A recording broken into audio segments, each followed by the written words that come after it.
So hey guys, how are you all? Welcome to Fiction Quest. So we are back with a brand new video. Now we movie on. What if Naruto fell in with Robin and Nami? But before we start, be sure to subscribe to our channel and like this video. Now let's begin the story. In the year 1436 Age of the Sea, a baby boy was born to the world. However, for some reason this boy grew up alone. He had no parents, no one to look after him, nothing. It didn't take long though for this boy to one day make friends that would stick by him no matter what. In 1454 AOS this boy would one day gather his friends and set sail across the seas in a ship, forming a crew of pirates. At the time of setting out to the sea, no one would have expected that the captain would become a legend to pirates alike. No one would have expected that the captain would have his name up there alongside Whitebeard, Gold D. Roger, Monkey D. Garp and so many others. In his reign as the captain of his ship, he met other soon-to-be legends such as Edward Newgate, Gold D. Roger, Silvers Rayleigh, Shiki the Golden Lion and more. He would one day form a strange rivalry between Edward Newgate and Roger whilst also sharing a bond of friendship. Unlike others who would have a specific place in the world, the captain would continue to journey the world, traversing the Man Islands within the Grand Line if for any reason because he liked to travel. He had no true goal out there like Roger or Newgate except to explore the world. During the many years of his captaincy, in the year 1490 AOS, a great tragedy struck his crew. However, if one were to look in a history book this event would not be found, only the result of this cataclysm. One day after this event and the captain had lost his will to live, his emotion to love, his happiness and all that remained was a burning rage so raw and uncontrolled that anything that stood in his way would not survive. Once upon a time, before this event, the captain had been an easy-going man. He was happy, cheerful, mischievous and so many wondrous things. People like Whitebeard would compare him to the man that would become the Pirate King.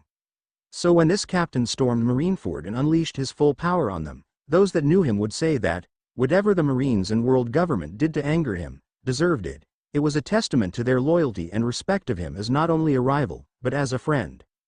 This was the start though to what would one day become known as Judgment Day, when the captain would launch a full-on attack towards the Marineford, proving why he was called Poseidon.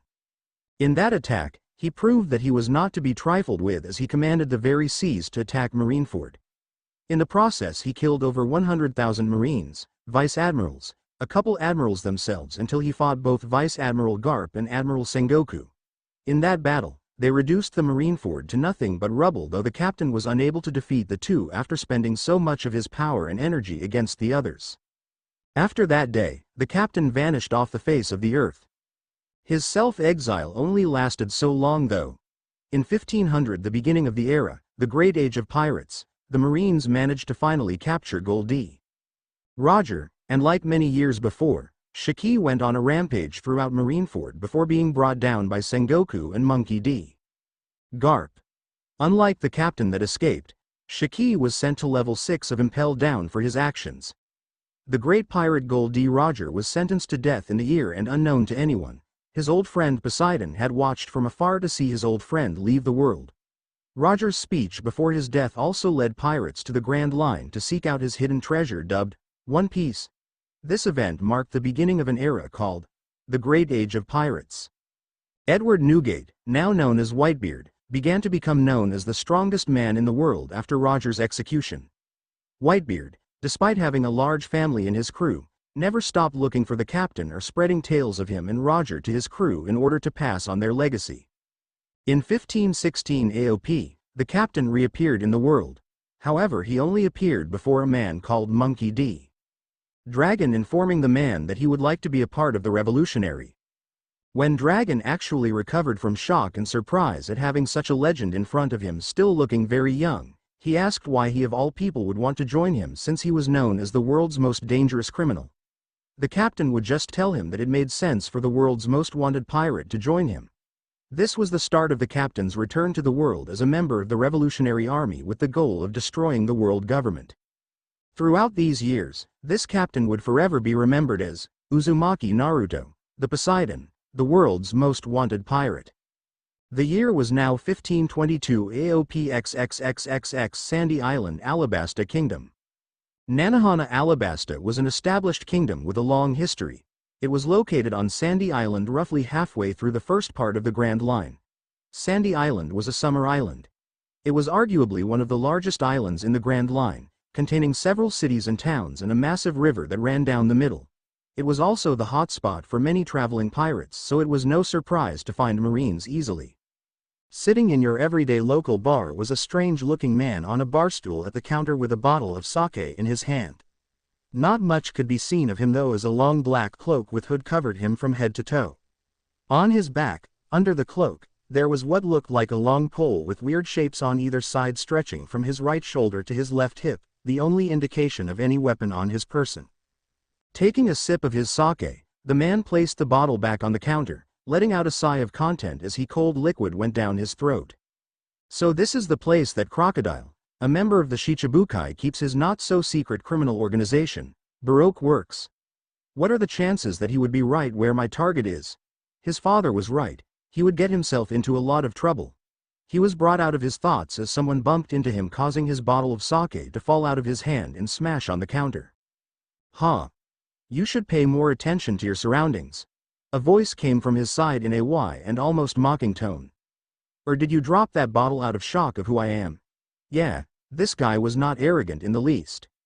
However, the man was not paying attention. In his years he had found a lot of things he loved or liked, lost just as much, but sake would always be eternal. He knew that, and it was the only thing that kept him sane. To him, sake was the drink of the gods, brought down by the heavens themselves to give people like him happiness in a bottle. Naturally, it did not match up to the seemingly forgotten food of the gods, ramen, but he'd take what he could get. So naturally his reason for freezing up was obvious, and if the poor, soon-to-be trashed, man knew that no one ever survived after disrupting his drinking or God forbid smash his bottle, he would have stayed clear of Sandy Island altogether. Should I care who you are? The cloaked man asked calmly but with an icy edge to it as he glanced up at the man. The man was about 8 feet 2 inches in total, taller than him. He wore no undershirt, only a large pirate's captain coat that hung around his shoulders with black pants and black shoes. He had a scruffy black beard with scruff-looking black hair and a face that was not a pretty sight to look at. He had no idea who this guy was and he didn't care. Huh. I have a bounty of 65 million belly. You think I got that just from? Don't care. The cloaked man interrupted the larger man by waving his hand dismissively before pushing himself up from the counter and off the bar stool. I could care less about your bounty or your name. The only important fact was that you broke my bottle of sake, and I don't take too kindly to that. Ya get me? He asked with a hidden grin whilst he clenched his fist. Yeah, I got ya. The tall man nodded before bursting out laughing, his crew behind him laughing just as much. I understand ye think er a hot shot, thinking ye can talk down on me. I don't take too kindly to that. He spoke deadly serious with a twinge in his accent as he grasped his sword at his side and slowly pulled it from its sheath. The sound of the sword being unsheathed brought a sigh from the cloaked man's lips. Why do idiots like you always have to do things the hard way? Faster than the captain could keep up with, the sword had been knocked out of his hand, stabbing into a wall at high speed. The captain was just able to witness the cloaked man's hand outstretched from having smacked the sword away before the other came in fast, striking him in the stomach and blasting him through the bar doors, causing splinters of wood to shower everywhere as the captain was blown out in the sandy streets. Captain! Ah, Captain! You bastard! How dare you! Get him! Kill him! The cloaked man shifted so that he was facing the crew of pirates. He looked up, his hood casting black shadows over his entire face. The only part that could be seen were his eyes, glowing sapphire orbs that radiated energy like nothing any of them had ever seen. As soon as those eyes became visible, a cold hard killing intent bared down on the crew of hapless pirates. One by one they fell unconscious until they were all out cold. How shoku haki, I always love using that. The man thought to himself as he watched the last pirate fall. The rest of the bar patrons stared at the man in shock. To them it was as if he had just looked at the pirates and they fell unconscious. One man was even so surprised he had let his hand tilt over, spilling the sake he had been drinking all over his pants, which he ignored in favor of gaping at the man. All the people there could do was wonder how this man, who despite his strange looks seemed normal enough, could take out an entire crew of pirates so easily. Tashigi. Assemble all of the men and have them comb every corner of the town for his crew. The cloaked man looked out their open doorway to see a man with white hair rush past, jumping over the downed body of the pirate as if it wasn't there. Looks like Luffy's here already. Alright, it's time. Without a word to anyone he walked out of the bar, stepping over the downed pirates without a car in the world. XXXXX Town Center. It's gorgeous. I really like it, a young skinny girl with brown eyes and shoulder-length orange hair said with a large grin. She was at the height of 5 feet 6.5, and many people would consider her to be very attractive or even beautiful. She had a blue tattoo on her left shoulder which represented Mikan and pinwheels. She currently wore a dancing girl outfit, with 2 gold bangles around the top of her arm by her shoulder and the log pose on her left wrist alongside a gold bracelet. The dancing outfit was basically a long light blue shirt with frills and a revealing dark blue bra, leaving her stomach and waistline bare, revealing her slim body that would leave men drooling. She also had a pink cloth on her back with very small sleeves that held onto her shoulders. This was Nami, a pirate and the navigator of the Straw Hat Pirates. I hate to complain when you asked us to wear these, but, another woman with a similar stature said. She had long blue hair, with 2 bangs hanging down, one on either side of her head and pulled back into a ponytail. She was also very slender-bodied, having long thin legs and arms and prominent large S. She wore a similar outfit to Nami, though her long skirt was a dark blue with purple trimmings and similar frills. Her bra or bikini was also dark blue and revealed the underside of her S, not to mention made them more pronounced. Like Nami, she also had a long piece of cloth on that went down her back, though hers was white. Sanji-san. These make us look more like dancers than normal citizens, she exclaimed with a sweat drop. This was Nefertari Vivi, the daughter of Nefertari Cobra and the princess of Alabasta. That's okay. Dancers are citizens. The aforementioned Sanji exclaimed with hearts in his yes, drool coming from his mouth and hands clasped as he stared at the 2 beautiful women. Sanji was a slim, long-legged, young man with blonde hair, often well-dressed, and kept his hair brushed over one side of his face. Among Sanji's physical traits were his distinctive eyebrows. Both formed a spiral but at different ends. His right eyebrow formed a spiral at the outer end, while his left eyebrow formed a spiral at the inner end. He was currently wearing a coat that looked similar to a cloak to blend in with the desert. It's okay as long as they don't find out you ladies are a princess and pirate, right? But walking through the desert might be a little. Vivi trailed off as she looked down at her attire, somewhat nervous about revealing so much skin. She was beautiful, she knew that, and that was the problem. There was no telling what kind of men would leer at her, make rude comments or even try to kidnap her just to use her body. If you get tired, I'd be happy to carry you. Sanji trailed off as blood leaded out of his nose at the thought of Vivi being pushed up against him. Nami's eyes twitched at the drooling Sanji and pinched the bridge of her nose. How would that be any better? She thought in annoyance before sighing. Sanji seemed to snap out of it as he turned to the rest of the Straw Hat Pirates. Even if you guys are camouflaged not to look like pirates, compared to the girls you still look like bandits. He laughed with a large grin, puffing smoke from his cigarette. How are you any different? One of them asked through gritted teeth and a tick mark above both eyebrows. He was an average-sized, muscular young man. He carried around 3 swords, bundled up with a green haramaki over his right hip, allowing him to easily draw them with his left hand. His right hand was currently resting over them, though he could also use this hand to pull his swords out before sitting down. He had 3 identical gold earrings on his left earlobe. Zoro kept a black bandana tied around his left arm, which he usually tied around his forehead when fighting, and black trousers tucked inside black boots. Zoro was wearing a plain white shirt with 3 buttons at the collar. His camouflaged pieces of clothing was a turban-like scarf that wrapped around his neck and head, leaving his face visible. He also wore a stripped jacket over his shirt to fit in with the desert and hopefully somehow hide who he is. This was Roronoa Zoro, a pirate, former bounty hunter, and swordsman of the Straw Hat crew. Huh? Whatcha doin', Chopper? Another young man asked the last of the group. He was a tanned, slim teenager with black curly hair and a long nose. He wore a dark yellow plaid bandana, a blue and white striped armband on his left arm, special sniper goggles, brown overalls with a white sash and no shirt underneath. He also carried with him a yellow satchel, which he used to store all his tools and gadgets in. Like Zoro, he also wore similar coverings to blend in. This was Usopp, the sniper of the Straw Hat Pirates. The aforementioned Chopper was a strange addition to the group. He was a toddler-sized human-reindeer hybrid, transformed this way from a reindeer by eating the devil fruit Hito no Mi. Human fruit, allowing him to transform into a hybrid and full human and also allowing him to change his appearance depending on the situation. Chopper's left antler had a metal plate wrapped around it at all times, from being broken in a fight when he was younger. He wore a pale red, pink, fuzzy top hat with a sideways medical cross, a shirt with a green-lined collar, then a bigger one with giant sleeves that was light blue with dark blue liners. He also wore a blue backpack that had the same sideways medical cross as his hat.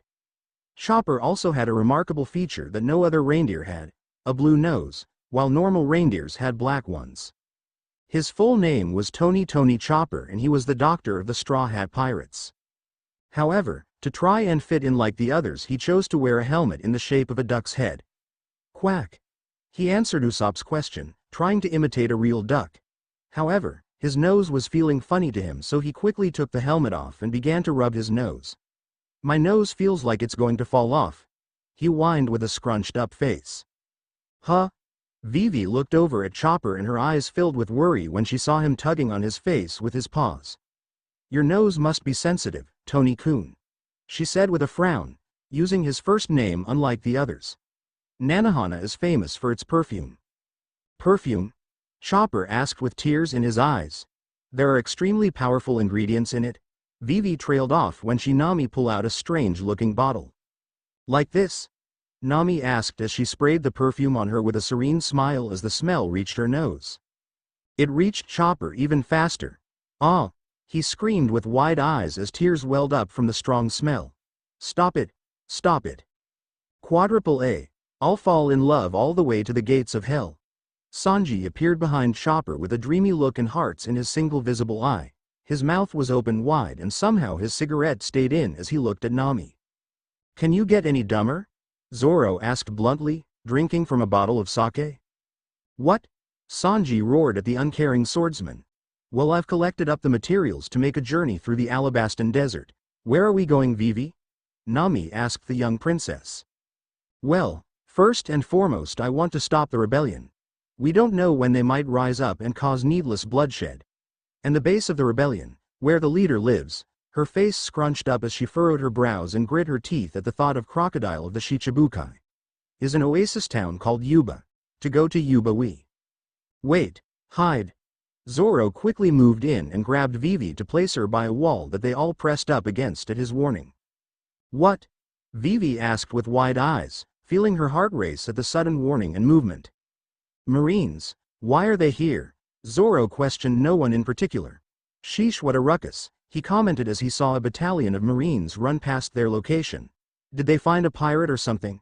As he kept looking, his eyes went wide when he saw their captain, the one who was being chased, not you. The captain of the Straw Hats was renowned for wearing his trademark straw hat which was lent to him when he was young by the legendary pirate captain, red-haired Shanks, who in turn received it from Gold D. Roger. His outfit consisted of short blue trousers along with sandals and a red vest. He also had a scar with 2 stitches underneath his left eye and short black hair. Appearing to be scrawny underneath his shirt, he had a surprisingly well-built physique. This was Monkey D. Luffy, captain of the Straw Hat Pirates and the eater of the devil fruit Gomu no Mi. Gum fruit. He was also rather stupid or ignorant, whichever fit better. Hey Zoro! Luffy shouted over to the almost hidden crew that simultaneously face-faulted into the ground. There's the Straw Hat crew, a Marine yelled out to his comrade, pointing over to the recovering group. Don't let them escape. Come back once you've lost them, you idiot, Zoro shouted as Luffy changed direction and began to run towards them. Oh, you're all here, Luffy exclaimed with a grin, pointedly ignoring Zoro's shout as he came up to them. Get back, men. A man with white hair shouted as he ran past the Marine cannon fodder. Captain. You're not getting away. The white-haired man yelled as his arms began to turn into smoke. Moku no Hoedo Buro. Plume white blow. A cloud of dense smoke came from his arms and shot at Luffy and the crew who stared wide-eyed at the mass of smoke. Before it could reach them though, a large mirror appeared in between them and blocked the cloud of smoke from reaching the Straw Hats. When Smoker could see his attack would not pass through the mirror, he called out off, and a moment later the mirror shattered and seemingly dissolved into thin air. "Whoever interrupted me, show themselves now," he shouted out, angered at being stopped from once and for capturing the Straw Hats. "Phew." Nami breathed out with a slight smile at being saved, though a frown graced her features. Who could possibly stop such an attack, though, with a mirror of all things? Nothing we had could hope to stop it, she murmured more to herself. "We're saved," Usopp exclaimed with a large smile. "Thank God we're saved." Even Luffy breathed a sigh of relief, since all of his attacks just passed through Smoker, making the fight one-sided, and not on the side he would have preferred. "Whoever did that must be pretty strong," he said with a little grin whilst Zoro grasped a sword, ready to face anyone. Vivi meanwhile had taken cover behind Usopp, even though he was most likely more afraid, while Sanji stood calmly smoking. The shuffling of feet caused them all to look down another path, where they could see the figure of a man with a black cloak with its hood up covering his face, coming towards them. "I never like a guy that can willingly attack beautiful women like those two." He pointed to Nami and Vivi, who in Vivi's case blushed while Nami raised an eyebrow. "Stop eyeing my girls," Sanji yelled in reaction, whilst twin dark auras formed around Vivi and Nami more so. "Your girls, huh?" Nami asked as she cracked her knuckles. "Forget about it," she exclaimed, bringing her fist down on Sanji's head and actually managing to floor the lover of women into the ground. TCH. Smoker ignored the comic act as he looked at the cloaked man. "I'm only after the Straw Hats. His Nakama are just an extra prize. Now don't get in my way again," he threatened the cloaked man, just about to turn back to the Straw Hat crew when the cloaked man sighed. The cloaked man seemed blur in his movement as he moved to stand in between the two groups. "Yeah, that's gonna be an issue. Y'all see, I can't let you attack Monkey D. Luffy here." He jabbed a thumb at Luffy, who blinked owlishly at the man for knowing his name and reason, whilst the others looked just as intrigued and weary. "And some upstart like you isn't going to get past me to the Straw Hats." "Are you here to kill Luffy too?" Chopper asked for them all, gathering his courage to even ask the mysterious but clearly strong man. As they waited for his answer, Zoro clicked one of his swords up with his thumb as he got ready to defend his captain from either Smoker or the cloaked man. "No," the man answered with some humor. "I'll explain it later. We don't have time right now." "Who do you think you are to stop me?" Smoker demanded of the cloaked individual. "First, I'm a Marine captain, do not take me lightly." The cloaked man sighed at Smoker's attitude. "Ever since those many years ago, you people haven't changed. You're still arrogant to the bones, believing you know what is right and wrong and that nothing else can be." He reached into the back of his cloak and grabbed what looked like a staff and quickly pulled it from its confinement into the sunlight to let everyone else feast their eyes on it. This weapon was a cross between a trident and a G, a Chinese halberd, with a crystalline appearance. Like the G, it bore a horsehair tassel, although it was blue instead of the traditional red. Similarly, the two side blades were straight with concave edges as opposed to the usual crescent blade. The end of the weapon was like a corkscrew, drill shape. "I am possible," Smoker stuttered at the sight of the weapon. That weapon was lost decades ago along with its wielder. That's nothing but a fake, a replica." The other Straw Hats were confused about Smoker's reaction to the weapon, since they at first could see fear in his eyes. All of them except Zoro, who was eyeing the weapon with hunger, getting Sanji's attention. "What's wrong? What's the big deal about that weapon?" he asked, knowing when Zoro was interested in something it had to be a big deal. "That weapon is called Nejibana, and it was last seen decades ago wielded by a man known as Poseidon, the world's most wanted pirate. Both Poseidon and Nejibana vanished 32 years ago after he attacked Marineford for no reason except to kill all of the Marines and to destroy the island." Zoro explained what he could in the limited time they had. "No one knew why he attacked. Some say he lost it, that his power finally got the best of him, but I've never believed in ridiculous rumors before, especially about a fellow swordsman." "It's a staff," Usopp corrected after a moment.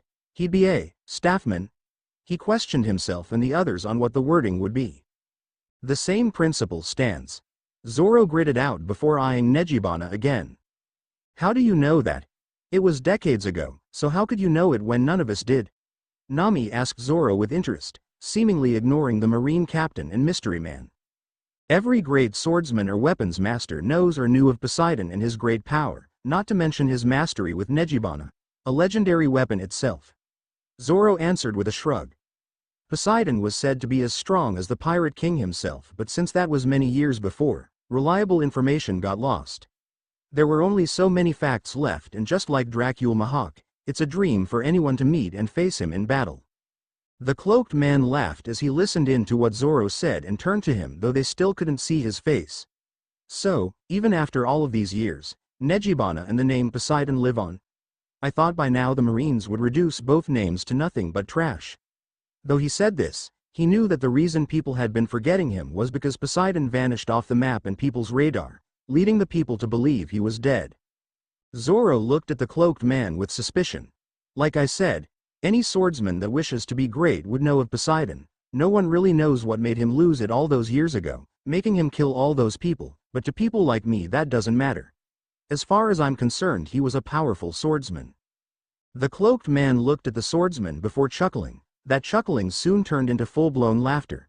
You know, you really should stop talking about like I'm not here. As he said this, several eyes widened while he gripped his cloak and yanked it off.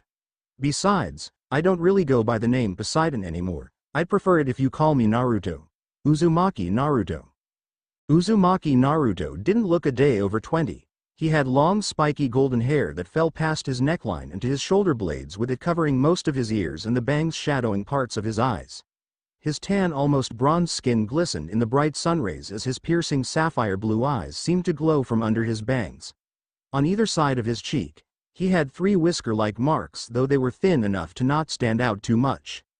His outfit mainly consisted of a blue sleeveless long jacket that reached down to his ankles with white trimmings over his chest, around the edges, and hem with no shirt underneath, displaying the necklace with a turquoise gem with 2 small silver balls either side. He also wore long hakama in blue that went down to his ankles. Wrapped around his hakama, acting like a belt, was a long white sash that had the loose ends to dangle down. He also wore white sandals, and located at the top of his right arm, just below his shoulder, was a tattoo of an ancient man with a silvery flowing beard and a large trident in his right hand as waves crashed around him. It was a very detailed tattoo, most likely represent his power. On his left hand, on his ring finger, was what looked like a ring made out of white gold. On the left side of his waist was a gun holster that only revealed a molded wooden grip. Everyone could only stare in shock at the supposedly old man that looked just a couple years older, and in Zoro and Sanji's case, he looked younger than them. Liar, you're not nearly old enough to be him. Smoker exclaimed in disbelief of the man's words. Naruto sighed at that and stamped Nejibana into the ground, forming cracks underneath. Why would I lie? I'm Uzumaki Naruto, the Poseidon, the world's most wanted pirate. I'm 86 years old and I'm done hiding. He shrugged his shoulder as he cracked his neck. I may not look my age, but in this world many strange things can happen. Just ask my old friends Gold D. Roger and Whitebeard. Or better yet, ask Fleet Admiral Sengoku and the Vice Admiral Monkey D. Garp. I'm sure they can prove my statement. At the mention of Garp, Luffy's eyes widened even further than they had during Naruto's speech. You know my Gramps? Luffy asked with shock, whilst everyone, Zoro especially, stared at Naruto in shock. Naruto looked over at Luffy and sighed. Your Gramps isn't on my Christmas card list, kid. If I ever get the chance, I'll kill him. The only reason I didn't all those years ago was because I used up too much energy fighting my way towards him and Sengoku. His face twisted briefly as memories struck him. XXXXX. Naruto wheezed with exertion as he stared at the battered and disheveled figures that were Sengoku and Monkey D. Garp. Their marine uniforms were torn to shreds, leaving them completely bare from their waist up. They had numerous cuts and scars, and blood was flowing freely down their bodies. They too looked just as tired as Naruto. Naruto wasn't in any better shape either. He had long since lost clothes, and the only thing he had on now was a pair of hakama. Not even his shoes has survived. He had cuts as well, probably more than the other two, and blood flowed just as freely down his face and body. Nejibana was clutched tightly in his hand as tidal waves rocked against the island that was home to Marineford, and on the ground all around him and for quite a distance was a layer of his own water. If one were to look behind Naruto, they would see nothing but dead bodies of the Marines that had been stationed at Marineford, vice admirals and admirals included. Behind the 2 high-ranking Marines were the ruins of Marineford. Give up, Uzumaki Naruto. Poseidon. You aren't strong enough to best us both. Just give in now and it will all be over. Sengoku tried to reason with him, knowing any further battle would most likely end with Naruto's death or more destruction. Either Garp or he could be killed in the process, but they'd make sure Naruto was taken out as well. Naruto grit his teeth at Sengoku as his anger boiled inside of him, and due to his abilities, steam was actually coming from him as the water within him rose past boiling point. The fact that the ocean round the island began to grow more ferocious as if it was angry as well, was testament to his control over the seas. You come and attack my ship, my nakama, my home, my... He struggled to even say the words, so he carried on past them. And you think I'd just let that go? He shouted the last word as his grip on Nejibana grew tighter. Poseidon. Garp tried to find the words he wanted to say. He knew how Naruto must be feeling. Okay, maybe not truly, but he had an idea, and whilst he didn't want to kill a crew of pirates for the sake of justice, when said crew had done nothing remotely evil, he could not change the past. Now his actions as well as Sengoku's had cost the lives of many Marines who had families themselves. There was nothing but guilt and regret within him. Naruto didn't want to hear what he wanted to say and slashed with Nejibana, and though they were a distance from each other, a torrent of water was still blasted from the triple-bladed towards the two Marines. Sengoku and Garp held their hands up and used their combined Busashoku Haki to repel the attack, blowing it over them or leaving it to splash to the ground and escape through the cracks. Looks like I'm too weak right now, Naruto muttered with a frown before standing to his full height, which admittedly wasn't the same height as Garp and Sengoku. Looks like I gotta go, but I won't be leaving without imparting a few words. His eyes turned ice cold now as water swirled around his feet. If the world government of Marines ever touches someone I care about, I promise you, I will come back and I will destroy everything you have sold your souls to. With those final words, water rose up around him and splashed to the ground to reveal nothing there. For many years Garp and Sengoku would have nightmares about the rampage. XXXXX Naruto shook his head of the memories before he looked at Luffy. Despite my loathing for your gramps Luffy, I'm here to help you. You can accept my help now and I'll fight Smoker, or you can decline my help, which considering my history I can understand, and I'll let your brother fight Smoker instead. He inclined his head to a rooftop where they all looked to see a man sat on the ledge looking down at them with a grin, more specifically Naruto. Luffy's apparent brother looked more serious than Luffy's lighthearted personality, and was also slightly taller and more muscular. Like Luffy, he had shaggy black hair, though it was longer reaching down his neck. He also sported rather childish freckles, and even had a tattoo on his back of the Whitebeard symbol. Purple bones formed in a cross behind a purple skull with a white mustache. He had another tattoo on his upper left bicep that spelled out ASCE, vertically with the S crossed out. He wore nothing over his upper body: black boots, black knee-length shorts with an eyelet-studded orange belt, and a blue pouch belted around his left leg. He also wore a short second belt with a large red A on the silver buckle over his right hip, but left it unfastened and threaded the free end along the back of his shorts. A dagger in a green sheath hung at his left hip. On Ace's left arm, he wore a log pose and a red and white striped bracelet around his wrist, an orange elbow guard, and his ASCE tattoo. He wore a red beaded necklace and an orange hat with two blue smileys, one frowning and one smiling, and a string of red beads sitting above the rim. Two long orange side straps hung down sides of his hat and met at a large medallion of a bull's skull with orange tassels. The old man was right, you haven't aged a day. Luffy's brother called down with an amused chuckle. Ace! Luffy shouted up with a wide grin, choosing to ignore Naruto's words about his gramps. They weren't his problems, and if he ever had to, he would hope he could stop any fight between the two. The matter of whether he would survive, that didn't matter. That guy is Luffy's brother? Nami asked wide-eyed. Sure, they looked similar, but Ace seemed cooler in a way. Not that she didn't think Luffy was uncool, just eccentric. They do look remarkably like each other. Vivi commented with a tilt of her head. Everything right now seemed crazy to her. There was so much happening, and the name, Poseidon, sounded important for some reason. Whoa, he looks cool. Chopper exclaimed with starry eyes like he always got when something looked cool or exciting. Luffy. Ace called down with a large smile. You look good since the last time we saw each other. I'm sorry, but we don't have much time to talk right now, but I will say this. He paused to look at Naruto. He's not a bad guy. He might want to kill Gramps, but that doesn't make him your enemy. Plus Gramps is strong, he won't go down without one hell of a fight. Luffy looked up at Ace with slightly wide eyes before he closed them and nodded to himself, as if making a decision. Letting out a sigh, he turned to Naruto. If Ace says you're a good guy, then I'll believe him. Naruto grinned and nodded and went to turn to face Smoker. But, afterwards, how about you become our nakama? He asked with a large smile, causing Naruto to freeze. The resounding cry came from the Straw Hat Pirates, Vivi included. Are you insane, Luffy? Nami exclaimed, ready to smack the rubber man. If he really is this Poseidon, then he's too freaking strong, he'll kill us. Oi! Zoro snapped at Nami with a scowl. Just 'cause he's stronger than you doesn't mean he'll kill us. He clearly had a reason for attacking Marineford all those years ago. It's been decades since then. Besides, we all have the same goal, or at the very least the same enemies. It makes sense to have someone strong as our nakama.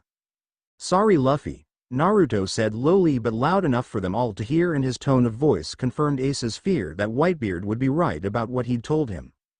I don't truly understand why Naruto-san went on a rampage on that day, but what I do know is that he vanished a day later.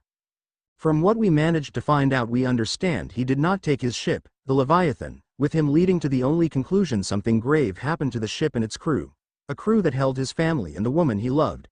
It doesn't take a genius to come to the assumption that he will not allow himself to go through such pain again, even if that means cutting himself off from those who care about him.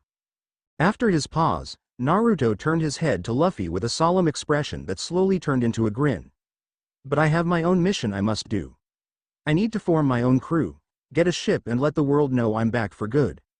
Ace blinked in shock at those words before a grin formed on his face. Forming your own crew? The old man didn't see that one coming. I'd have liked you to help my little brother, but I got the feeling someone's already gotten to you on that one. Ah, Luffy whined childishly, pouting at not having someone strong like him on his ship. Are you sure? Naruto chuckled at him. He definitely reminded him of Roger, especially with that hat. All I can do right now for you is helping you free Alabasta. I have my own job to do here also, and helping you guys will also help me in the long run. But I need my own crew, there's no two ways about it. Vivi smiled at what she'd had, though she wasn't really a part of the Straw Hats. She could only hope that having Naruto with them could help save her kingdom from Crocodile and his men. The Straw Hats were just as pleased with that bit of information, though they were disappointed about not having him join the crew. Even Nami was, despite the fact she had insinuated that he would kill them. It was just her mouth speaking before she could think. Naruto knew that if he should join the Straw Hats, he would be putting them in constant danger.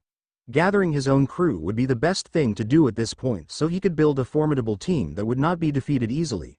Whilst he had sworn he would never take a crew on again after his past experience of having his former crew taken from him, he had learned to move on. It wasn't easy, obviously, but he couldn't be selfish, not with the changes going on in the world. Plus, he had to help Luffy along the way, and he needed a separate crew to do that, so Luffy would also grow without him saving him all the time. He had made a promise after all. XXXXX 3 months earlier, Naruto stared across a table at a man sat on the other end with a stupefied look. The man wore a long green cloak, underneath which he wore the garb of a revolutionary. Colored white, he had spiky black hair with a widow's peak hairstyle, and what resembled tribal tattoos on the left side of his face colored dark red. Also, he appeared to have no eyebrows. However, he did have a bit of stubble on his chin in the form of a goatee. This was Monkey D. Dragon, leader of the Revolutionary Army. You want me to do what now? Naruto asked with a raised eyebrow. Dragon sighed as he pinched the bridge of his nose. I want you to look out for my son. He left East Blue to become a pirate at last, and when people find out who he is, well, he's going to be wanted by a lot of people. You know I can't go, I'm neat here, and Luffy doesn't even know about me. Naruto closed his eyes as he placed his chin on his hand to lean on. How could anyone possibly know you're Luffy's dad? The only person who could know is Garp. He opened his eyes to see if what he was thinking was right. Dragon just shrugged at his unasked question. Daddy Dearest might have told Sengoku about Luffy's heritage, but I don't know. What I do know is that Sengoku knows who Luffy is and also who Luffy's older brother really is. Naruto's eyebrows rose at that information before he sighed. So you want me to look out for Luffy? I can't join his crew though. If I did, he wouldn't be able to grow into who he's supposed to be. I'd just be holding him back and making him rely on me. Is that a, yes boss, I'll do as you say? Dragon asked with a grin. Naruto just flipped him off. Boss or not, Dragon was still younger than him. I have nothing else to do. At the moment the revolutionary don't need me. But, I will need a crew of my own, and a ship, and this little mission can be a way to tell the world that I'm not dead. He sighed to himself. I've left the world for a long time and a lot has changed. The Marines are stronger as well as the world government and I can be more helpful out there instead of being holed up here. Are you sure? Dragon asked, knowing Naruto's past and how he had sworn to never take another crew. Naruto chuckled at his friend. I'm sure, the past is the past and while I won't ever forget what's happened, I can't let it block me from doing what needs to be done. It'll be good to see Newgate after all these years, thanks to that young Shanks, he should know I'm still around. Do you know who you'll choose for your crew? Dragon asked with interest, knowing Naruto always planned ahead. Yup, it's time we called in our new revolutionaries. Naruto grinned with a gleam in his eyes. Dragon actually blinked at that. Now I'm all for crazy ideas, but are you crazy? They're young, and at the moment they're just small fry compared to anyone else, why them? Naruto shrugged. I was a small fry once, so were you, so was Whitebeard. If I take these guys under my wing then I can make them the best of the best. Of course it's their choice. Even if one of them is a relative of the Straw Hats? Dragon asked. Naruto nodded. Even then, if anything they'd be able to spend time together. Thank you. Dragon said, as sincere as he could with a smug grin on his face. Naruto smirked at him. Don't be smug or I'll show you why I'm more feared than you. Huh. As far as the world is concerned I'm more feared than you now. Dragon laughed as he waved a hand towards a wall that held bounty papers. You aren't even counted as a valuable bounty anymore, you're practically a myth to pirates. Naruto's grin turned feral. I guess we'll have to change that then, huh? XXXXX. Ever since Naruto had joined the Revolutionary Army, Dragon and he had quickly became friends of sorts since Naruto could offer a lot of information and power to Dragon which caused the two spend a lot of time together planning, training or just hanging out. Naruto had never expected to make friends in the organization, just simply help out and destroy the world government. Either way, having friend in that place was still nice no matter how unexpected and considering his current plans, he had to make some more. You're a liar.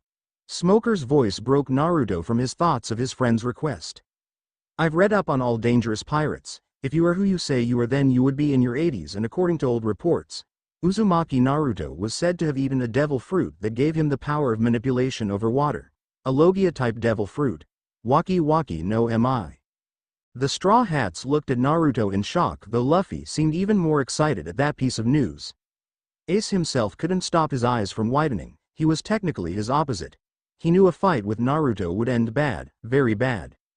There was never any mention of you being able to create mirrors out of nothing though. Smoke carried on, hoping for anything to catch Naruto out to be a fraud. Naruto grinned at the information Smoker had. You've done your homework, I'm impressed. Meanwhile Ace had been looking at Naruto with interest before he jumped down to stand beside Naruto. So the old man was right, you have the Logia-type devil fruit. Waki waki no mi, though the immortality is still a mystery. Naruto chuckled at that. I take it the old man told you a lot about me then, huh? Though I don't see what reason he could accomplish from that. Ace just grinned at him. The old man got the feeling we'd meet one day, so he told me what I need to know. Though I don't see the big deal in this meeting. He said, not knowing why the meeting could matter, apart from the fact Naruto was a legend up there with Whitebeard. Naruto raised an eyebrow at that. Maybe it's because this is where it all changes. The old man's gut has never been wrong before when we used to fight so I don't doubt it now. He then turned to Smoker, knowing he couldn't ignore him much longer. It's been 32 years since I've truly been in the world and since then I've had change. I haven't sat back and watched the world spin. I've been making a difference in the world. While the old information may help to recognize me, it would do no good when it comes to a fight.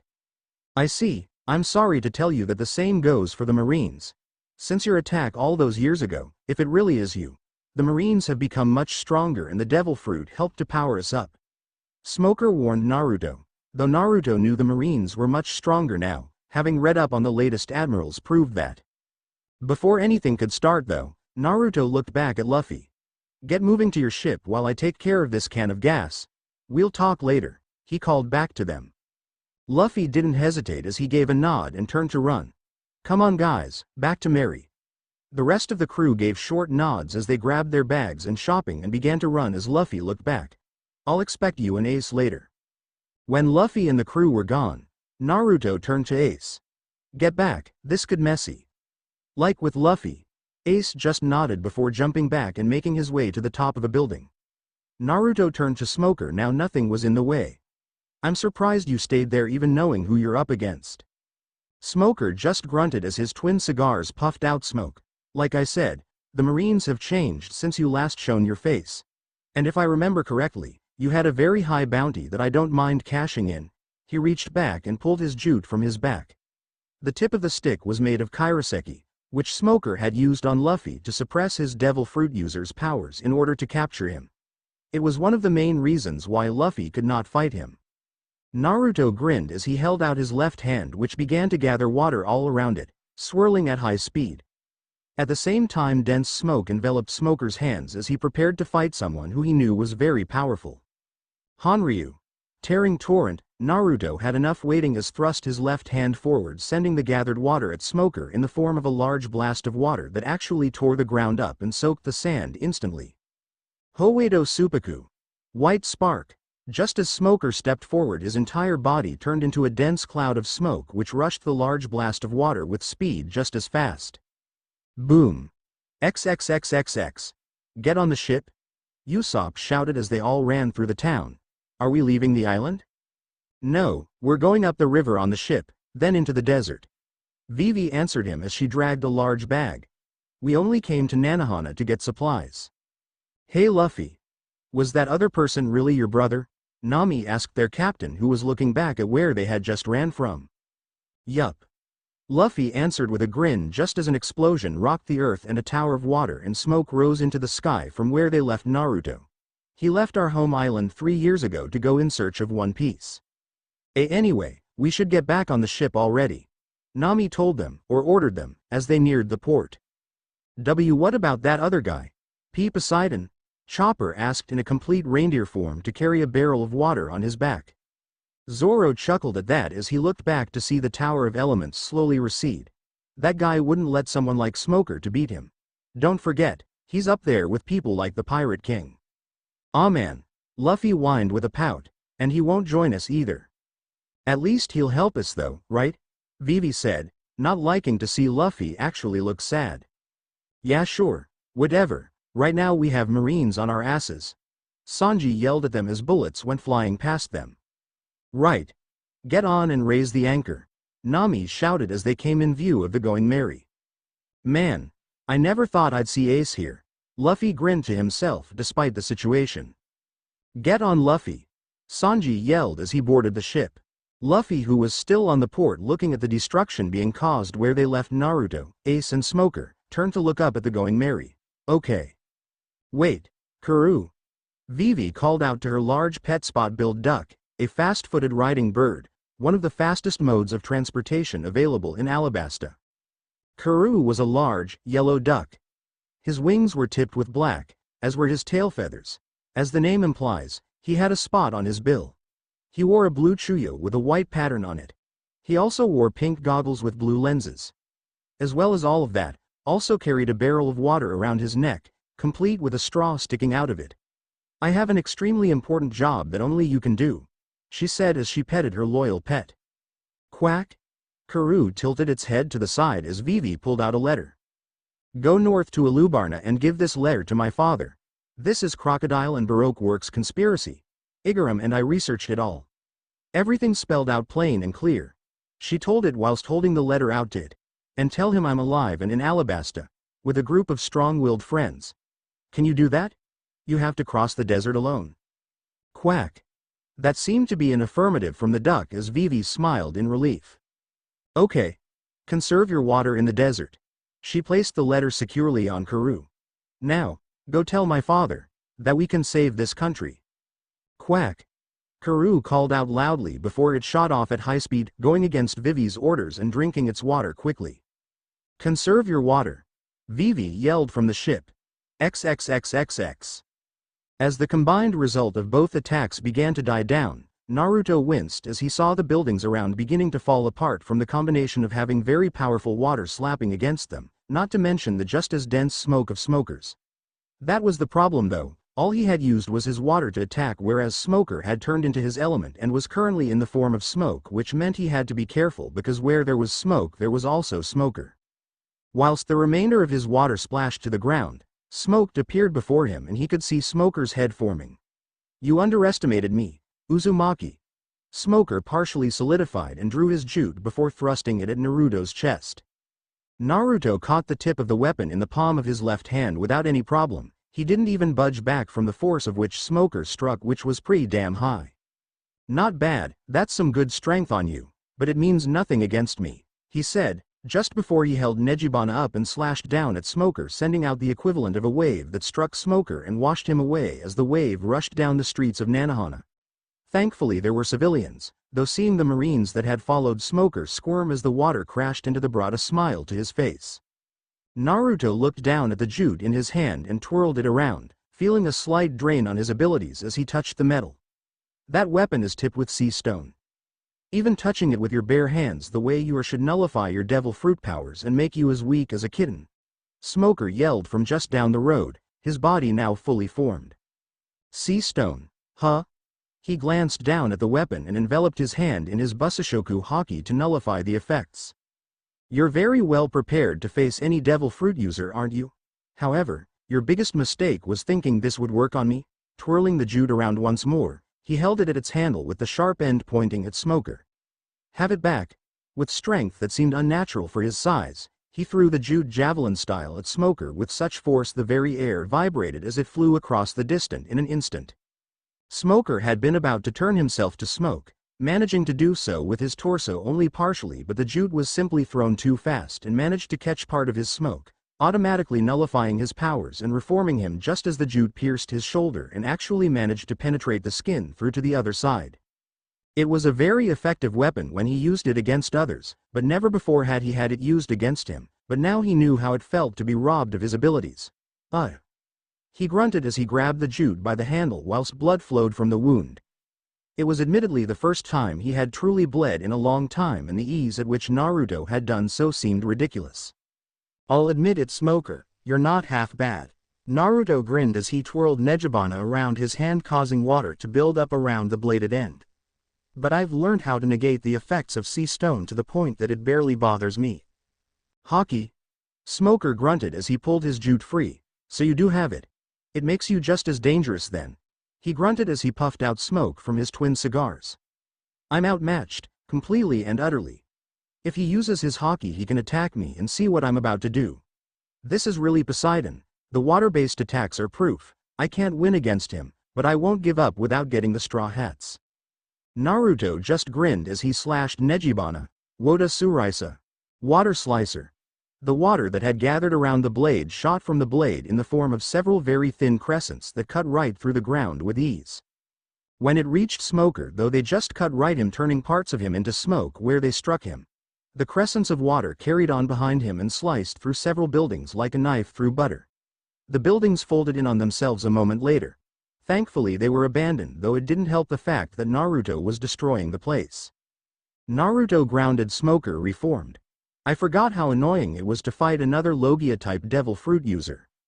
"My sentiments exactly." Smoker grunted. "Do you really believe you can stop me from chasing the Straw Hats?" Naruto shrugged his shoulders. "Maybe, maybe not. You seem like a persistent guy, so I guess the only way to be sure is to kill you." Smoker smirked at that. "Like a true pirate would say." Naruto narrowed his eyes. "But I don't kill for the sake of it. You Marines are just little puppets to the guys at the top. I'll admit, there are many pirates out there that do bad things, but people like the Straw Hats are not the same. They're the good guys. All pirates are the same," Smoker said simply. "In the end, they're all the same." "I guess I can say the same about the Marines then. 2 of your highest-ranking Marines took everything away from me, killed my friends even though we had done nothing to harm innocents or the world government." His hand tightened around Nejibana. "Does that mean I can say that all Marines are heartless bastards that do what they want, that just because they have power they can decide the fate of others in peace for your so-called absolute justice?" Smoker grunted as his eyes narrowed. No pirate is innocent, and if your friends were killed by Marines, they clearly deserved it, which is the result of anyone that becomes a pirate. Naruto had heard enough as he vanished from his spot with pure speed and appeared in front of Smoker with Nejibana already in mid-swing. Before Smoker could block or think about it, Nejibana, with water around the blades, struck him in the face, and instead of passing through him the blades connected, slicing his cheek in multiple places before the water around the blades seemed to explode, blasting him off his feet and sending him straight into a building which toppled soon after. With a large leap he jumped up into the air and twirled Nejibana above his head, which gathered water all around it before he gave out a battle cry and slashed down at the rubble, sending all of the gathered water down at the collapsed building. It was like a tidal wave struck the ground as soon as the water connected with it. An explosion shook the earth as the powerful water struck more buildings and destroyed them, while a pillar of smoke and water rose up into the sky before crashing back down with another rather large impact. Naruto, knowing he had to meet up with the Straw Hats, quickly vanished in a burst of speed, only to appear by Ace, who had been forced to actually jump away from the building he had previously been stood on.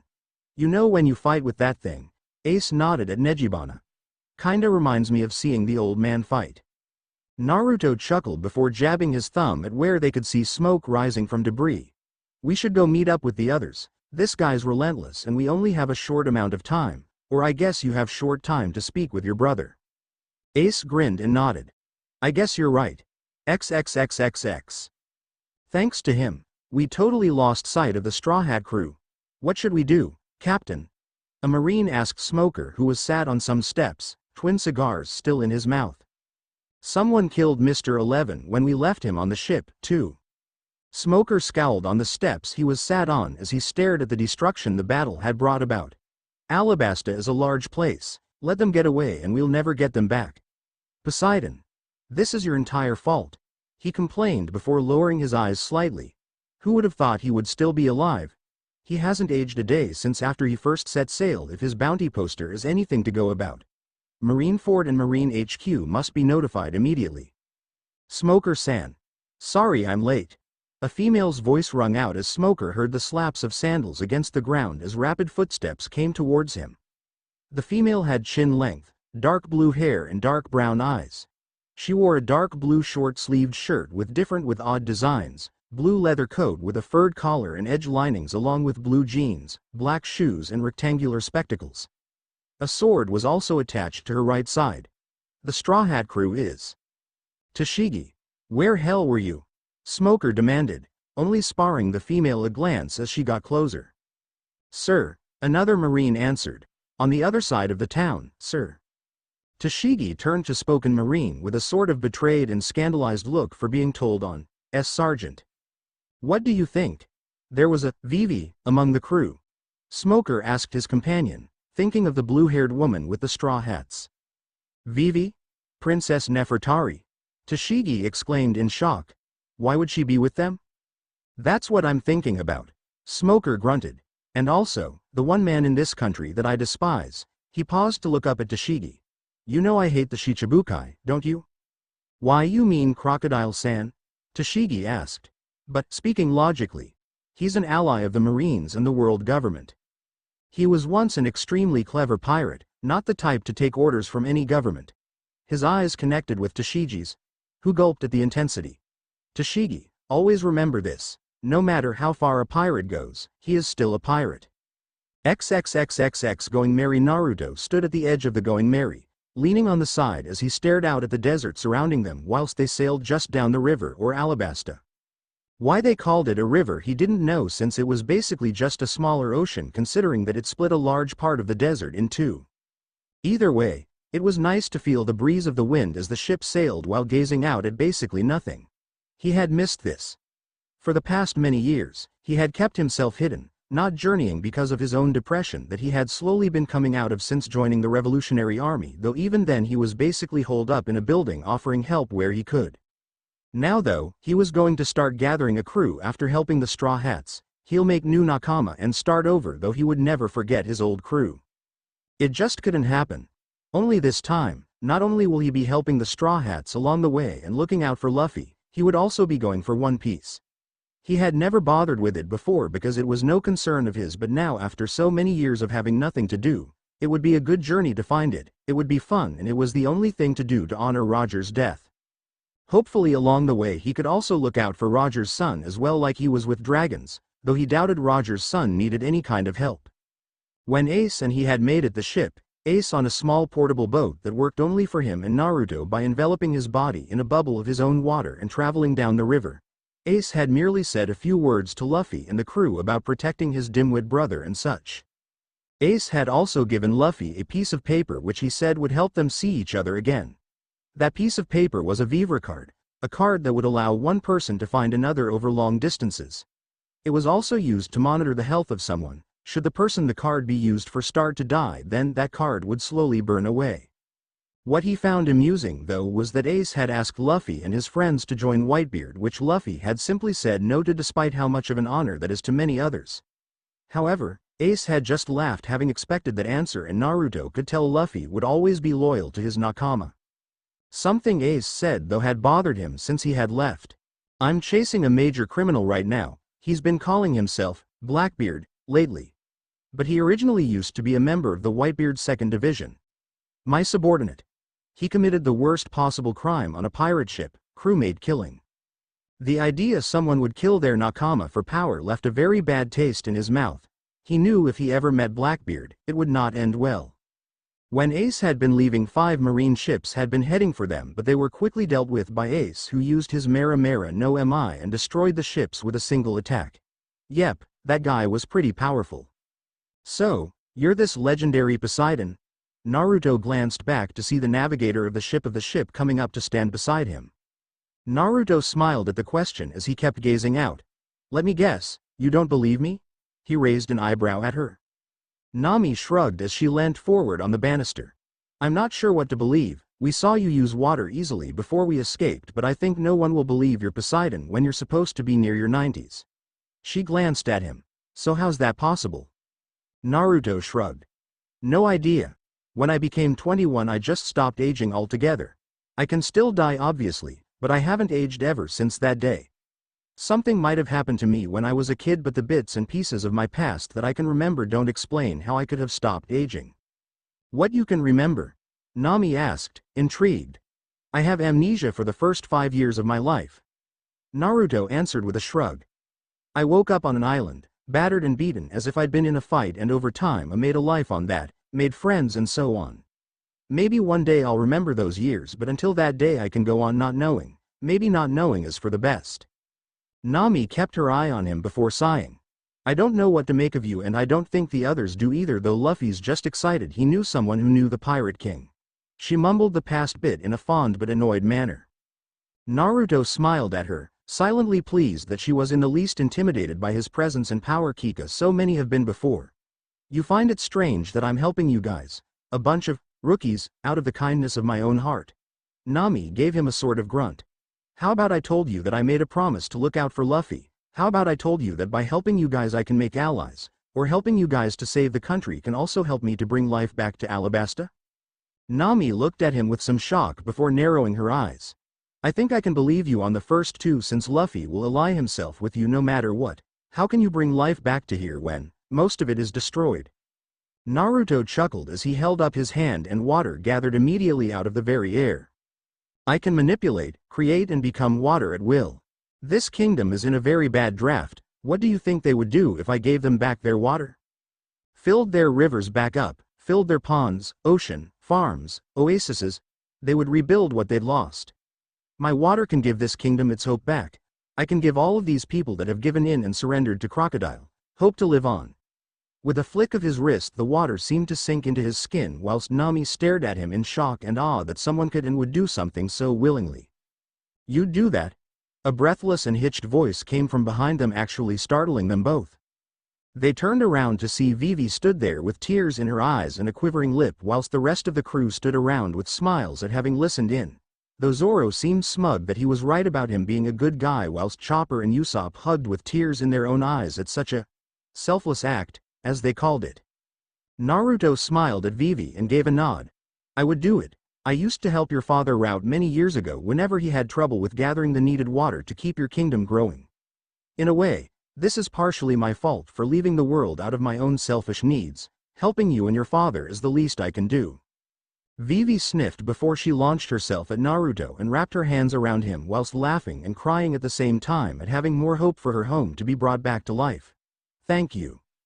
Naruto chuckled as he placed a hand on her head and smoothed her hair back in a comforting gesture. Luffy grinned as he practically stomped over to him and pointed his finger in Naruto's face, getting the blonde to blink owlishly at him whilst Nami slapped her forehead in exasperation. And when we do beat Crocodile's ass and lose Smokey, we will fight to see who's stronger, he proclaimed, blatantly ignoring the difference in strength whilst everyone went wide-eyed. Nami groaned before walking over to Luffy, grabbing his ear, getting a yelp of pain from the rubber man as she dragged him away, but not before sending a smile Naruto's way as if he had confirmed something for her. Come on, rubber guy, the sooner you eat the sooner you sleep. Food. We made it, Luffy exclaimed with a wide smile as he used his hand to shield his eyes from the sun and stared out in front of him. Now that they were in the open desert, Vivi had made him wear a red cloak to protect him from the intense sun rays. In fact, everyone had some sort of cloak or robe on. Wait a minute, there's nothing here. Luffy was right in that aspect. The town had been deserted completely by the looks of it, and it didn't take a genius to figure out why, as the desert had actually buried or covered all of the buildings up to halfway. However, the town seemed too small for Yuba, so either more buildings had been covered by the desert or... This isn't Yuba, is it? Naruto asked. He shielded his own eyes from the sun. He also had his cloak back on, since with him being a waterman the sun actually affected him more. He was just glad he didn't need to drink water to use his abilities, otherwise he would be a lot weaker thanks to how hot and dry it was. It isn't? Luffy complained, his shoulders sagging in abject disappointment. Vivi giggled at Luffy's antics before nodding at Naruto's question. No, it isn't. We still have to walk northwest through the desert for half a day. Half a day? Usopp exclaimed with an incredulous expression. Look at the map. Vivi said, holding a map up to explain as she pointed at their current location, which was quite a distance from Yuba. We crossed the Sandora River and we just landed here at Aramalu, the Green Town. Green Town? Luffy questioned as he looked around with a frown. But there's nothing green around here. No, not anymore, Vivi said as if it was no big deal, though considering what she'd been through up to this point, there likely wasn't anything she would see that surprised her. Up until recently, this town was a lively place, full of green plants. However, in the past 3 years not a single drop of rain has fallen in the entire country. Chopper looked away from Luffy with slightly scared eyes as the rubberman had dug up a skull from the sands. Is that port town going to be okay? He asked Vivi. Nanohana gets its water supply from the oasis at Kotoria, so they're safe, she assured him. Even in Alabasta, no rainfall has never been something to worry about for thousands of years, but there was always one place that got more rain than anywhere else. The capital city, Alubarna. The city built around the king's palace. People called it the king's miracle. At least they did until that day, the day that dance powder was discovered. Dance powder? Nami asked Vivi for confirmation. Yes. Hey, do you know what that is? Luffy asked his navigator. Nami nodded. It's also known as powder that calls rain. Powder that calls rain? Luffy questioned with a raised eyebrow. It was created by some country with no rain, long ago. Nami explained. The powder emits a mist like smoke that rises up into the air. It speeds up the creation of ice particles in sub-freezing temperature clouds and causes rainfall. Basically, it's powder that makes artificial rain. Naruto carried on with a deadpan look at Luffy. Like the name points out. Aha! So it's mystery powder, Luffy concluded, making Naruto close his eyes, Nami to slap her forehead and the rest to just stare at Luffy as if he was special. It makes it rain, Zoro said bluntly to Luffy, who just gave a large smile. How is this guy your son, Dragon? Naruto thought as he pinched the bridge of his nose. Luffy was a nice enough guy, but he was just stupid. It was hard to imagine someone like him being related to someone like Dragon. Huh? So that would make it perfect for this place, right? Usopp asked. Originally yes, the people who created it called it dance powder because it made them dance with joy, but there was a large pitfall to all this. Viva said, her expression denoting to an increasing sadness. Nami perked at this point. It caused droughts to countries downwind. Artificial rain is the process of nurturing clouds that aren't ready to rain yet. It sucks the water out of clouds. I see, it steals rain from clouds that would mature over neighboring countries. Usopp continued with a grave look. Vivi nodded to what they were saying whilst Naruto just stared outwards to what used to be a lively village. Yes, and it started a huge war. The loss of life was profound. Since then, the world governments have outlawed the manufacturing and possession of dance powder worldwide. A powder that brings happiness and misery at the same time. That large shipment of dance powder appeared in Nanohana. Soon afterward, an abnormal weather pattern started and no rain fell anywhere except for where the king was. It's normal to distrust the king. Zoro pointed out. They must have thought he was using the powder to steal all of the rain. Crocodile's smart. Naruto said as he turned to face them all. He set up everything from the very start. A rebellion came to life as towns dried up, people starved, and just like he wanted, the people began to rebel against an innocent country, causing useless bloodshed. He deduced with a frown, wondering what Crocodile's motive was in everything. Vivi nodded as tears welled up in her eyes. The kingdom's peace, the trust in the royal family, and the rain. The towns and even people's lives were all stolen. And it was because of one man, Crocodile. I will never, ever, let him get away with this. She cried out the last part as she gritted her teeth. Naruto sighed and walked over to Vivi to place a hand on her shoulder. Don't worry, he'll get what's coming to him, I promise. XXXXX Yuba. They had finally made it to the oasis town just as it was getting dark. However, when they arrived, they had come upon a ferocious sandstorm that tore the town apart like it was nothing and caused the sand to raise up and bury most of the buildings. They had soon found a lone man who had stayed behind whilst the rebels and townsmen moved on to elsewhere. The man was called Mr. Toto, someone who knew Vivi from when she was just a small child. He had been in the center of the town digging through the sand in order to get to the oasis, even though he was a frail old man. It made Naruto all the more determined to save the country by using his devil fruit powers to bring water to the drought-ridden country. Hopefully Crocodile would be dealt with by Luffy without him needing to step in whatsoever, and it would be one step closer to his own goal of forming his crew, not to mention it would knock down the Shichibukai a peg or two, making them weaker, especially since Crocodile was very powerful. At the moment though, they were all staying within an abandoned inn since it was now well past midnight and freezing outside due to the climate in the desert dropping exponentially. Naruto, though, instead of sleeping like the others, was sitting on a balcony on the second floor of the inn, which at this point was on the same level as the sand. What he was staring at though was Luffy helping Mr. Toto dig through the sand for water. Lifting his right hand up, water enveloped it immediately before moving to form a ball on his palm. The amount of water that comes from this could possibly save this town. Of course, the people must be here and not out rebelling against the king. Crocodile has done a good job turning this place upside down, literally, but tomorrow I get the feeling it's not going to be an easy day for the others. I can't involve myself with their fights, unless their life is danger. As he looked back down at the orb of water in his hand, it slowly started to change shape into what looked like a person before the water became more defined, making the person feminine looking. The figure of a woman stood upon the palm of his hand, wearing what looked like a skirt with the left side reaching down to her knee and other side reaching down past her ankle. On the left side of her leg there was a gun holster with a revolver-like gun in it. The woman also had a t-shirt with a hooded-like jumper over it, though since it was merely made from water there was nothing that stood out too much, whilst the figure's hair was down to her neck with spikes at the end, wide eyes, and what looked like a smile on her face. Who is that? The soft voice broke his concentration and thoughts, which caused the water to break apart and seep into his skin. Tilting his head back to get a good look at who spoke, he saw Vivi standing there rubbing her right eye, obviously having woken up from her sleep. Looking back down at where the figure had been, he shook his head. It's nothing, just someone from my past. He looked back up at her as she looked to be ready to ask another question. I take it you couldn't sleep. Vivi, sensing he didn't want to speak about the woman, nodded. I couldn't stop thinking about all of this. She waved a hand to the outside where the sand had risen up to swallow the buildings halfway. I told you before, we'll save your home, he said gently as she sat down beside him with her legs between the bars of the balcony, letting her legs hang over the edge whilst she gripped the bars. I know you did, and thank you. You have no obligation to be here, and neither do the Straw Hats, she said with a smile as she thought of her new friends. Naruto chuckled as he looked down at Luffy still digging. You're wrong. We all have an obligation to be here.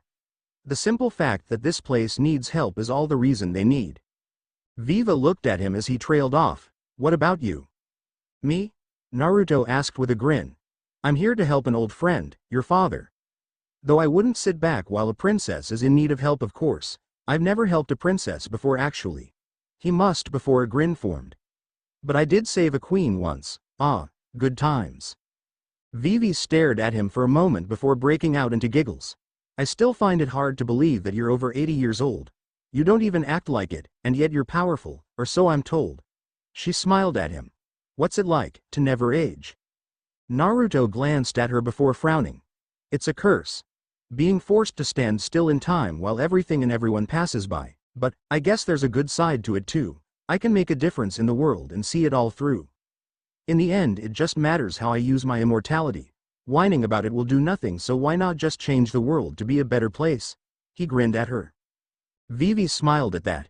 So Luffy wants to be Pirate King and you want change the world? It's a good thing you two know each other and Luffy practically worships the ground you're on. She was right. Ever since Luffy found out who Naruto was and his former rivalry, friendship with Roger, he had been wanting to fight him the entire time just to test his strength. But until Naruto saw a change in Luffy, strength-wise, he wouldn't accept any challenge. He wasn't arrogant in his strength, he just knew he was far stronger than Luffy. He wasn't up there with Whitebeard, Roger, Shanks and a few others just because of his good looks. He had earned his place in the world by training like mad. Fighting strong opponents and a strong crew didn't hurt either. Those were the things Luffy needed as well, which he was on his way with. Naruto shrugged his shoulders. Until I form my own crew and get my own ship, then I won't be doing much of anything, but when I do, Luffy won't be the only one aiming for One Piece. Vivi looked at him in surprise. You're going for One Piece? Naruto nodded. Going for One Piece will also take me on a great journey all over the Grand Line, where I'll be able to make differences in the world. Plus I need to have something to do now. It also helped him to keep an eye on Luffy if they had the same goal.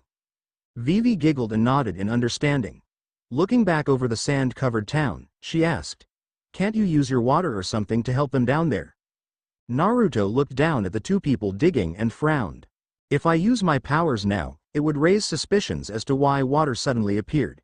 It would cause too much of scene and raise questions. We should just do what we're doing and take everything at a steady pace. Crocodile is smart. He still has the Baroque works under his thumb, and if we antagonize them now, there's no telling what they'll do. Don't forget, there are still a lot of people out there that Crocodile can attack to send a message. Vivi sighed as she leant her head on his shoulder, too tired right now to really care. I guess you're right. Naruto looked down at the young teen with a small smile. I promise Vivi, I won't let you lose your home. XXXXX. The next day Naruto was fitting in with the group pretty well despite only joining them the day before. Zoro he could get along well with, since despite the man being somewhat clumsy and lazy, he was very perceptive and had a liking for swords or weapons of any kind, which he did too, though he only really used his Nejibana and his revolver that he kept at his left side. Usopp was more of a comic relief for the group that provided them with some humor, though he did appear to be a very good marksman, which would be very useful in the future, especially if he got over his cowardice. Nami was naturally a nice woman. Aside from having beauty on her side, she was a pleasant woman to be around and to talk to, not to mention she was the one who kept the group grounded. Being their navigator was also important as well, so she was far from useless, especially since she used a strange pole to fight. Really, the only one Naruto found weird was Chopper, who he couldn't figure out if the reindeer was a mascot or a doctor. He had been told of how Chopper had ate a devil fruit as a reindeer and became a hybrid, but seeing him changing forms as if it was nothing was more than just a little unusual, though his medical capabilities were astounding, especially since he made an ointment for sunburn which they had been getting. The ointment healed them within an hour. Naruto could tell Chopper was powerful and would only continue to grow. Of course, he basically knew all about what Luffy was like, though he was a bit ignorant. He still had brains and the determination to do anything. From what he had been told and heard, Luffy was also fearless, which was good considering who he would be fighting later on and in the future. It was just a shame he would be leaving them soon. I quit, Luffy said suddenly, dropping down to lean back against a tree. Everyone stopped walking across the long desert to stare at Luffy in nothing but utter shock. Even Naruto was in shock at what Luffy said, though he chose to be quiet to see what became of this situation. They had been walking for a few hours now from Yuba, and after Mr. Toto had given Luffy some water they had eventually dug up. If Naruto was honest with himself, The heat from the sun was affecting him somewhat, not his powers or his body. Just the scorching heat that seemed to just bypass his cloak. Then again, perhaps wearing a black cloak didn't help. Luffy? Nami questioned with a frown of worry. What's going on? Zoro asked in a bored-like tone. Luffy just looked at them with a serious expression. I want to beat the crap out of Crocodile. Vivi looked happy but also worried at that. If we stop the guys who are rebelling, will we stop Crocodile? We can't do anything even if we go to this place. We're pirates, you'd be better off without us. Everyone just stared at Luffy. Nami in worry at what he was saying and wanting to help her new friend. Zoro just looked at Luffy with a speculative gleam in his eyes, wondering where he was going with his speech, and Chopper seemed to be thinking along the same lines, though with being in his reindeer form it was hard to tell. Sometimes he hits the bull's eye without even thinking. Sanji deadpanned. Usopp nodded in agreement. That's Luffy for you. Wait. Vivi tried to speak through her panic of him not helping. You just don't want anyone to die in this war. The people of your country, or us, or anyone. You're talking about a fight against one of the Shichibukai, in which over 1 million people will be in battle, and all you want is for no one to die. Luffy's eyes bore into Vivi's steady but wavering gaze. That's naive. Stop, Luffy. Can't you think of Vivi's feelings? Nami shouted at Luffy. Sanji held out a hand in front of her to stop her. Wait, Nami-san. But, what's wrong with that? Vivi demanded of Luffy. What's wrong about not wanting people to die? People die. Luffy stated more seriously than Naruto had ever seen him. It seemed that Luffy wasn't a complete idiot after all. However, before Luffy could say anything, Vivi had marched over to him and delivered a strong punch that knocked Luffy away from the tree. UBFH. Stop talking like that, Vivi yelled, red-faced with anger. Don't you dare say that again. That's what we're trying to stop. You can't blame the rebels or the army for this. Why should anyone die? This is all Crocodile's fault. Luffy reacted just as Vivi did and actually punched her across the face, which caused the princess to grit her teeth as her face throbbed with pain. Then why are you risking your life? Usopp, knowing the situation was going too far, stepped forward. That's going too far, Luffy. Sanji though looked as if he had just had a heart attack as he saw Vivi get knocked back. Damn it, Luffy. What? Vivi shouted to what Luffy had said to her as she dove at him, tackling him to the ground just to punch him in the face. Even I can tell what this country needs the most, just by looking at the situation. Luffy shouted up to her as she tried to strangle him, and to Naruto it looked quite amusing. You think risking one life is enough?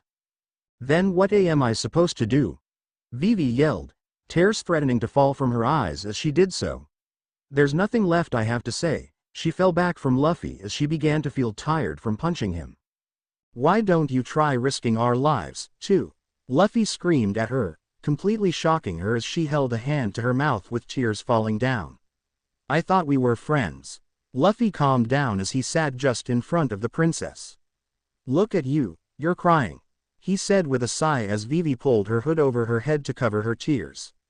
You're the one who wants to kill him the most. Tell me where Crocodile is. Are you two done now? Naruto asked the two that were breathing heavily on the ground. From their emotional high, the sun and fatigue all rolled into one. They both looked up at him with exhausted looks while everyone stared at Naruto, who had appeared by the two. He hadn't a said thing the entire time due to the fact that they were old enough to sort their own problems out, and some things just had to be said no matter what. Good. Lifting his hand up, he held out 2 fingers which gathered small orbs of water above them. With a flick of both fingers, both orbs flew upwards, causing them all to look as they seemed to explode with more water than they looked like they carried. 2 separate torrents of water fell down upon Luffy and Vivi, soaking them to the bone and causing their clothes to cling to the skin, and in Vivi's case, show off her curves, which caused Sanji to be blown back via nosebleed. Vivi though, whilst thankful for the water cooling her down, tried to cover her chest that was being more pronounced. A little warning next, please, she gritted out to a smirking Naruto. Thankfully his water was not seawater, so when Luffy was splashed by just an equal amount he didn't feel weakened by it. If anything, he felt better because of the cooling water. Ah, you sure you can't become our nakama? You can come in handy when we need to cool down? Luffy asked Naruto, causing his crew to face fault. Nami stomped over to Luffy and kicked him in the head, which threw him in the sand face first. You can't use someone just cool you down, you idiot. She pinched the bridge of her nose, a habit that Naruto had noticed she did whenever she was frustrated and trying to calm down. Why did you soak them? Naruto chuckled at their act before shrugging. They were exhausted and the water can help to cool them down. He turned to Vivi and knelt down so he was face to face with her. Come on, Crocodile isn't going to just wait for us and I'm sure he knows you guys are here. So we're going for Crocodile then? Zoro asked with a grin. Yes. Naruto nodded, helping Vivi up. He's in a town called Rainbase, straight to the north of Yuba. From what I've discovered his main base of operations is the Rain Dinners, a casino. Casino? Nami asked with stars in her eyes, although they looked more like belly signs. How do you know this? Vivi asked Naruto with a frown. Naruto shrugged. I've not been doing nothing whilst I wasn't out in the open. I've been gathering information from all over the place and Crocodile's was the one that stood out the most considering he's a Shichibukai. So we're going to this Rainbase place? Luffy asked, standing up to stare at Naruto. Yes, though I'll be meeting you there, he said, making them all confused. What do you mean? Chopper asked with a tilted head that suited its current form. I'm a Mizu Bunshin or rather, my original left behind last night whilst you went to Rainbase. The now discovered clone said with a grin. He knew you'd be heading there eventually and went to scout out the place. I don't need to remind you that we're not a part of your crew, we're just helping you guys out. So this entire time you've not really been here? Nami asked with surprise and shock. No, not really. Not since last night anyway. Anyway, my time's up right now so you'll have to make it to Rainbase without me, he said just before his body splashed to the ground. They all just stared down at the now soaked part of sand before Luffy began to grow a large smile. That was awesome, he shouted with a loud laugh. Vivi smiled at his antics before turning to them all. Naruto-san is right, he isn't a part of you guys so he doesn't really have to stink with us. Him going on ahead is a great advantage and since no one knows he's with us then he can't be associated with us if he does something. This could be very helpful. She pulled out her map as they all nodded in agreement. Okay. Here is Rainbase. XXXXX Rainbase. City of Dreams. Whilst the Straw Hats were traversing through a desert with minimal water, no food and the sun glaring down on them, Naruto was sitting relaxed at a table in a casino with a bottle of sake. The casino was also well built as it didn't allow too much heat in and it even had some form of air conditioning that gave the place a cool atmosphere, an escape from the outside basically in a way to keep people gambling. Unfortunately, gambling was not his reason for being in this particular casino as he looked around the large casino. He knew some of the Baroque works people were still alive and most likely in this very building and the sooner he found them the better. He might not be fighting them since he would let the Straw Hats do that but it was always helpful to find the enemy first. There was also one of the Baroque works people that he was looking for though, someone he had met a few years ago. Taking a sip of his sake, he swirled it around in its bottle as he began to think of his plans. If Luffy beats Crocodile, which will be hard but possible, I may be able to get Crocodile on my side with the promise of saving him from the Marines since they will be after him and he'll be too weak to fight them, hopefully. Though he won't be easy to convince but I've got nothing to lose. Then I have to go to Konomi Islands for the revolutionary's new recruit. She's promising with navigating which even I need and from what I hear her marksmanship is nothing to laugh at and with my help I can make her stronger. Then I have to find my doctor but that shouldn't be difficult. Then I need to build my crew up. He was broken from his thoughts as he felt the large seat he was sitting on shift with some added weight to his right. Well, if it isn't the infamous Poseidon. A soft voice spoke up. To what do I owe the pleasure? Naruto glanced to his right to see a tall, slender yet athletic woman with shoulder-length black hair. Her eyes were blue with dark and wide pupils and she had a very characteristic plain nose. Her limbs were somewhat long, especially her legs, and overall height with a narrow waist. Many people would consider her to be a beautiful woman. She wore a skimpy cowgirl outfit consisting of a purple cleavage exposing top and matching miniskirt, both with white ornaments hanging from them, and a white fur-lined coat paired with a white cowboy hat and white high-heeled boots. Nico Robin. He greeted before giving her a smirk. Or should I call you Miss All Sunday? Nico Robin leaned her cheek into her hand. That's up you. I don't really have a preference for either. Naruto smirked and finally turned to face her. It's certainly been a while, hasn't it? Nico Robin shook her head. Trust you to act so callous in the enemy's stronghold. She shook her head though her smile remained in place. When we met 3 years ago, you spoke of this revolutionary army. Why did you offer me a place with them when you know I betray the trust of everyone I work with? Naruto chuckled.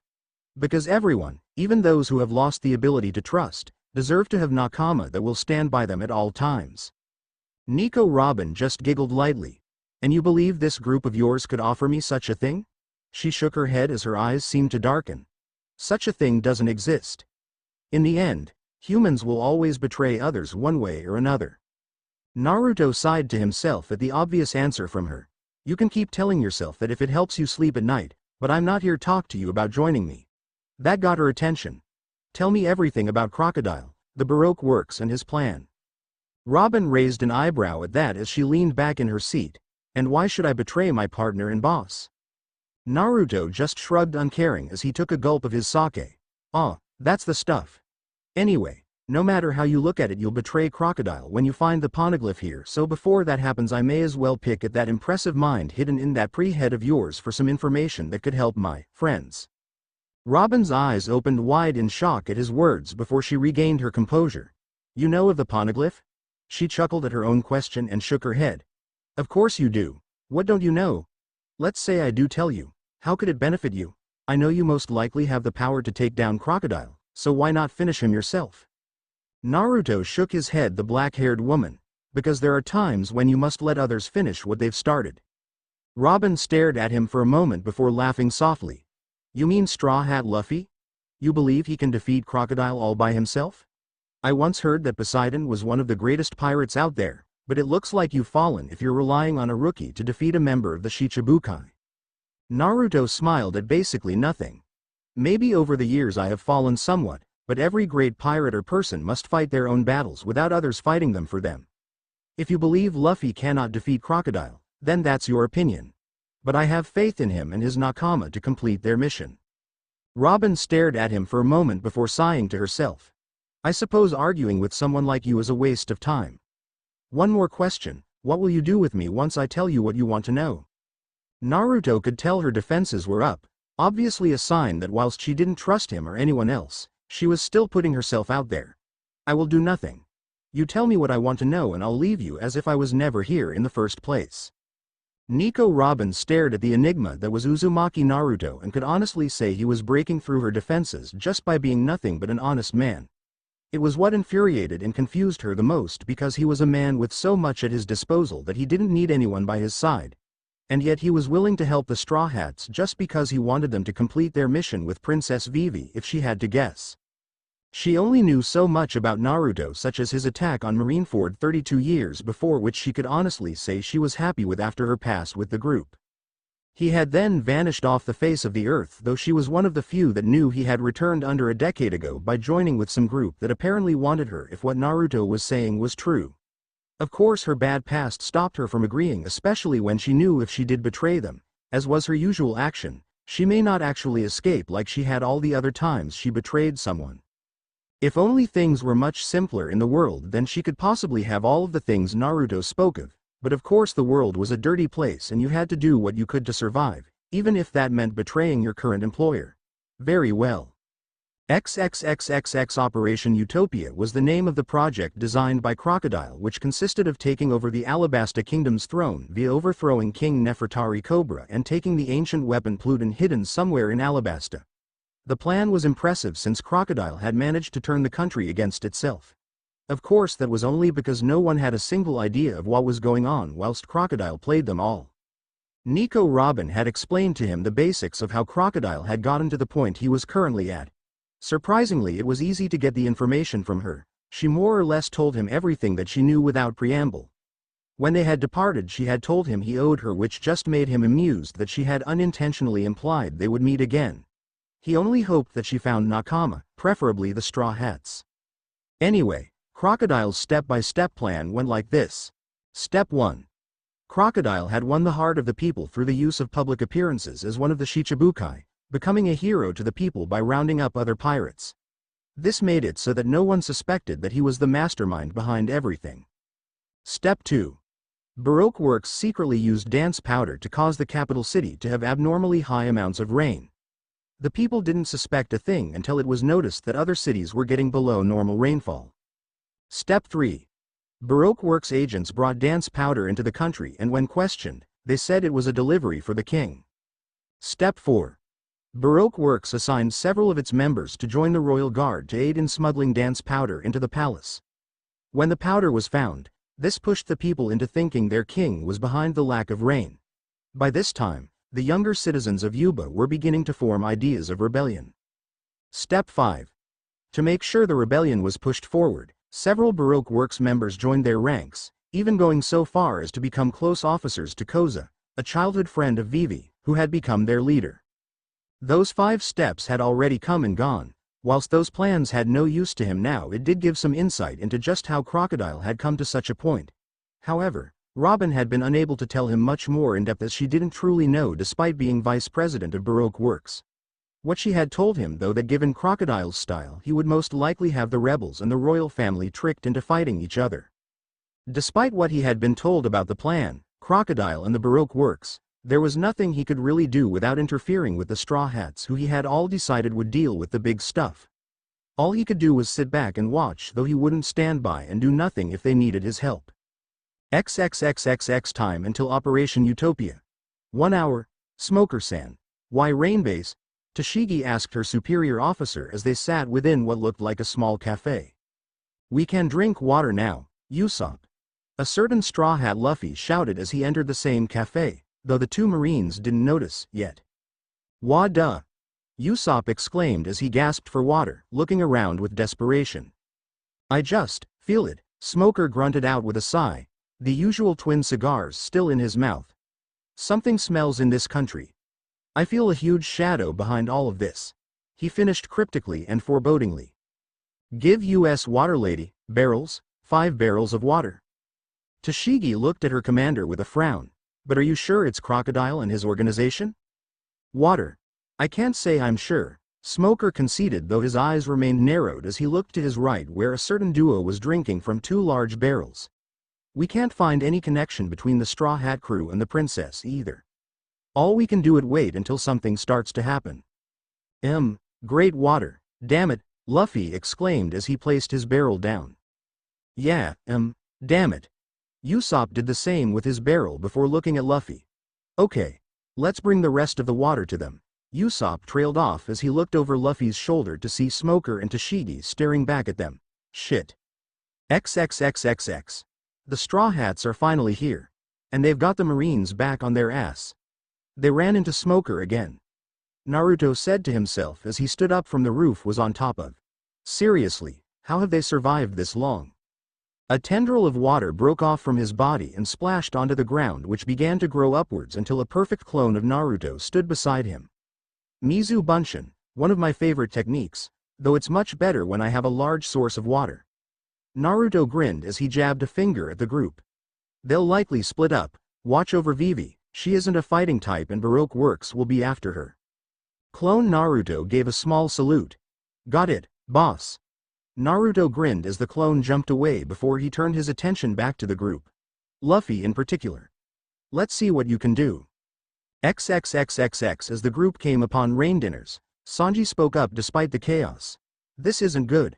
We should split up. Everyone nodded in agreement. Then we'll all meet back up at Crocodile's, Luffy said before he launched himself in the air with his powers and pulled his eyelid at Smoker. Come and get me, Smokey. Smoker launched himself into the air with his own Moku Moku no Mi powers. Don't think you're getting away this time. Hoedo Bane. White Vine. Smoker wrapped his smoky appendage around the mid-air Luffy's body and held him in place, constricting him painfully. Luffy, though, knew how to get out of it and rapidly inhaled through his mouth. Gomu Gomu no Fusen. Gum Gum Balloon.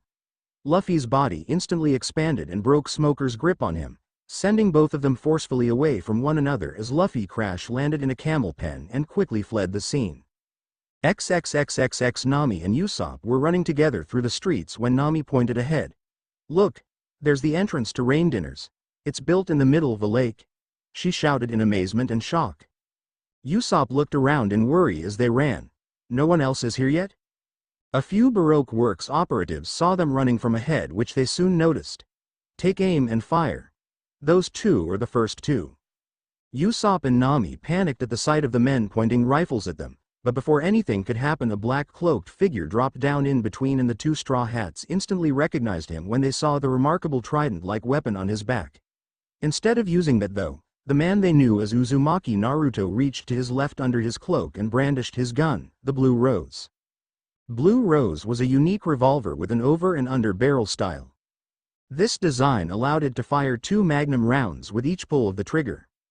The Blue Rose seemed to be a heavily modified Smith & Wesson Model 500 double-action revolver, albeit with a traditional 6-shot cylinder as opposed to the M500's 5-shot cylinder. Further modifications the gun had were target sights, porting on each barrel to reduce recoil and muzzle flip, a 6-shot cylinder rather than the 5-shot, and the obvious extra barrel allowing for a double shot. The cylinder had also been modified to release on the right to reload rather than the usual left, as Naruto would shoot with his left hand. The gun also had a molded wooden grip and an intricate rose design carved into the gun. Before Nami or Usopp could blink, Naruto had already taken aim and fired upon the unfortunate soldiers that cried out in agony as they each received 2 bullets to the chest that actually caved their ribs in from the force, though if one were to look closely they would see no bullets or shells lying about but just holes in the people's chest with some liquid around the edges. Combing water and hockey as bullets. Ingenious, but very tricky. So you made it after all, Naruto-kun? Nami smiled at him as he turned to face them whilst holstering his gun. Oh, I get a kun now? He grinned, lifting his head enough to show them. This is all I can do now without raising too much alarm. It's all up to you guys. With a 2-fingered salute, water wrapped around his body before he vanished. I gotta admit, he's growing on me. Nami grinned, not ashamed to admit it as Usopp laughed nervously, somewhat intimated by how quickly and easily Naruto had killed the Baroque workers. Why yeah, not scary whatsoever. Usopp wasn't sure who he was trying to convince more. Rapid footsteps stopped Nami from replying as Zoro ran up to them, looking around at the fallen Baroque Works members. Whoa, what happened here? He asked, taking notice of the blood pooling around them. Zoro. Nami yelled in anger, weren't you with Vivi? Yeah, I let her go ahead. Their swordsman said with a confused frown, isn't she here yet? She might be inside already. Then we have to hurry. Nami said with a determined look about her. Naruto-kun trusts us to defeat Crocodile and Baroque Works. I don't why but I feel like he's testing us. Either way we have to stop Crocodile. Ah!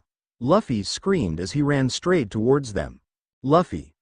Usopp shouted in some relief. Moku's chasing me. Let's go everybody. Smoker was hot on his heels the entire time. Run inside, run. Just you wait, Crocodile. He yelled as Nami, Usopp and Zoro began to follow him. XXXXX. Vivi and the pirates are in this town? Crocodile asked his vice president. Nico Robin smiled at him. Yes, I've just got word from the millions. Ha ha ha ha ha ha. Bring those insignificant rats in to see me, Crocodile ordered with a large smile, excited to see what the pirates had to offer. Sure. Robin answered. Let's see Uzumaki Naruto, if you placed your trust in the right person. XXXXX inside rain dinners. Crocodile. Get your ass down here. Luffy screamed at the top of his voice. Come on. Nami smacked Luffy in the back of the head with an angry, frustrated look. How is that going to get him to come out, you dumbass? He's the hero of this country. Do you want to make the customers of this place to be your enemies too? Fine. Luffy exclaimed with exasperation that caused Nami to grow a tick mark. So, what do we do? Hey, wait a minute. Usopp exclaimed with a worried look. Without Vivi, we don't know who Crocodile is. Where is Vivi anyway? Nami asked before the 3 of them spun around with their arms up. Vivi. Crocodile. The 3 all yelled at the top of their voices, Nami herself, ignoring her own advice. Zoro, who had been forgotten, stood behind them with a deadpan expression. Oi. One of the employees of the casino walked over to a man in a suit. Assistant manager, some strange people are here. The assistant manager frowned at the employee. Tell security to get rid of them, don't let them cause a ruckus. Before anything else could hope to be done, the doors of the casino were kicked open as Smoker charged in. I've got you now, Straw Hat. He shrugged off the people trying to restrain him and carried on towards Luffy. This place is on a lake. There's nowhere for you to go now. Crap, not again. Luffy mumbled just before taking off in a sprint around the casino, knocking aside the security guards sent out to escort him out. Bring them into the VIP room. Nico Robin ordered, watching Luffy run around with amusement. Crocodile's orders. She continued, seeing the assistant manager hesitate. Hey, look at that! Usopp exclaimed to the crew, who all stopped to see a red carpet roll out from the VIP room with several attendants bowing and gesturing to the door from the sides of the carpet. Right this way, please. This is the VIP room. Nami glared at the door. Is he saying to bring it on? Zoro laughed with anger and eagerness. What a clever guy. Come on, let's go already. Luffy ran down the carpet and through the door. Hey, what does VIP mean? The rest of the crew ran inside after him. VIP? What do they have to do with Crocodile? Smoker asked Thin Air before chasing after them into the VIP room.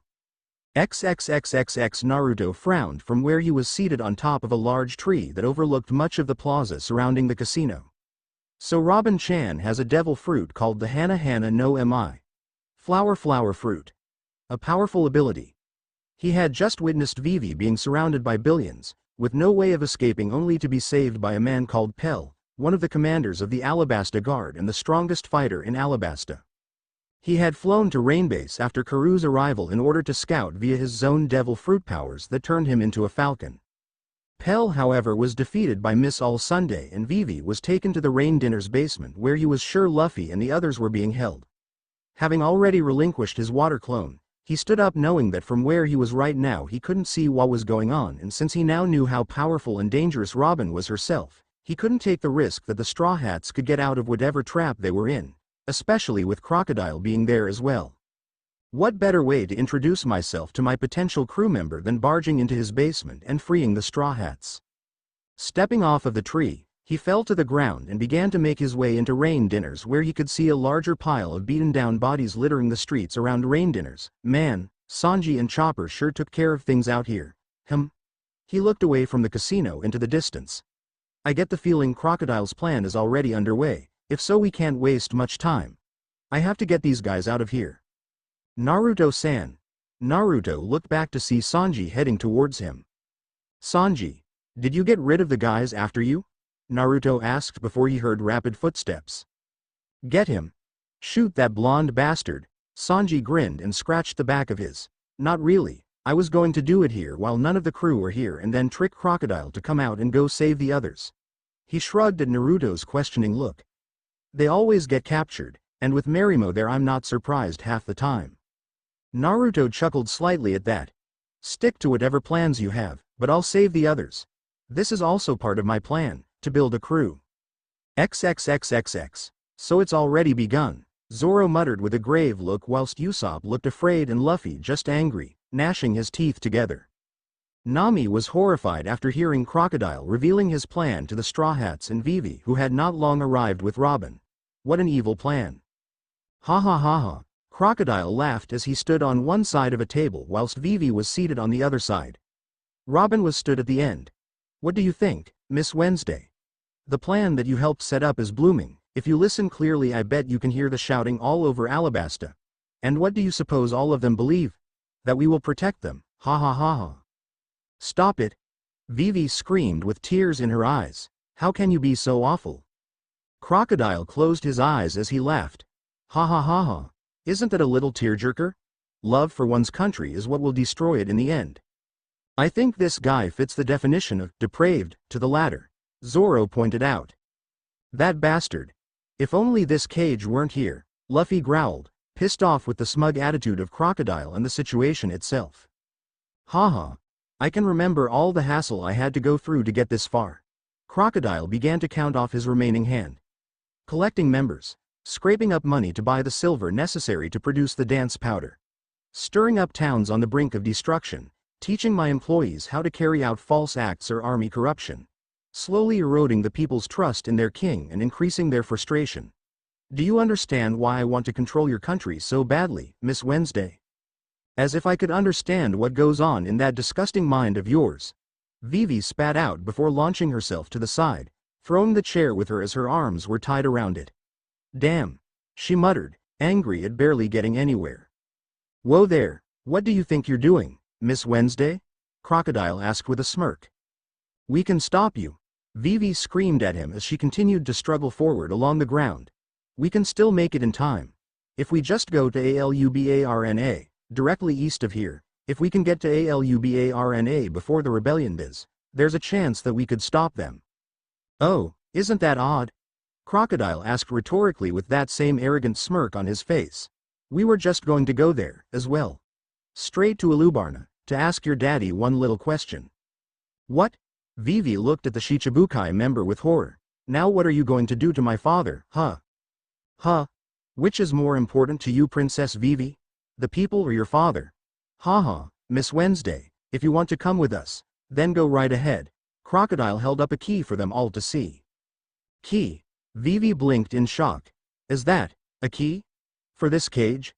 Luffy yelled at Crocodile. Gimme that. Damn it. To further Luffy's anger, Crocodile threw the key just as a door opened up in the floor. Ah! He yelped as the key dropped into the hole. Pit. Vivi looked into the pit to where the key had dropped to the middle of a room surrounded by an aquarium. Crocodile smirked at look of devastation on the princess's face. Go get it, Miss Wednesday, he implored with a gesture to the pit. Of course the battle raging between the army and rebellion can be stopped. There are about 8 hours left until the true killing begins, but by then it would be too late.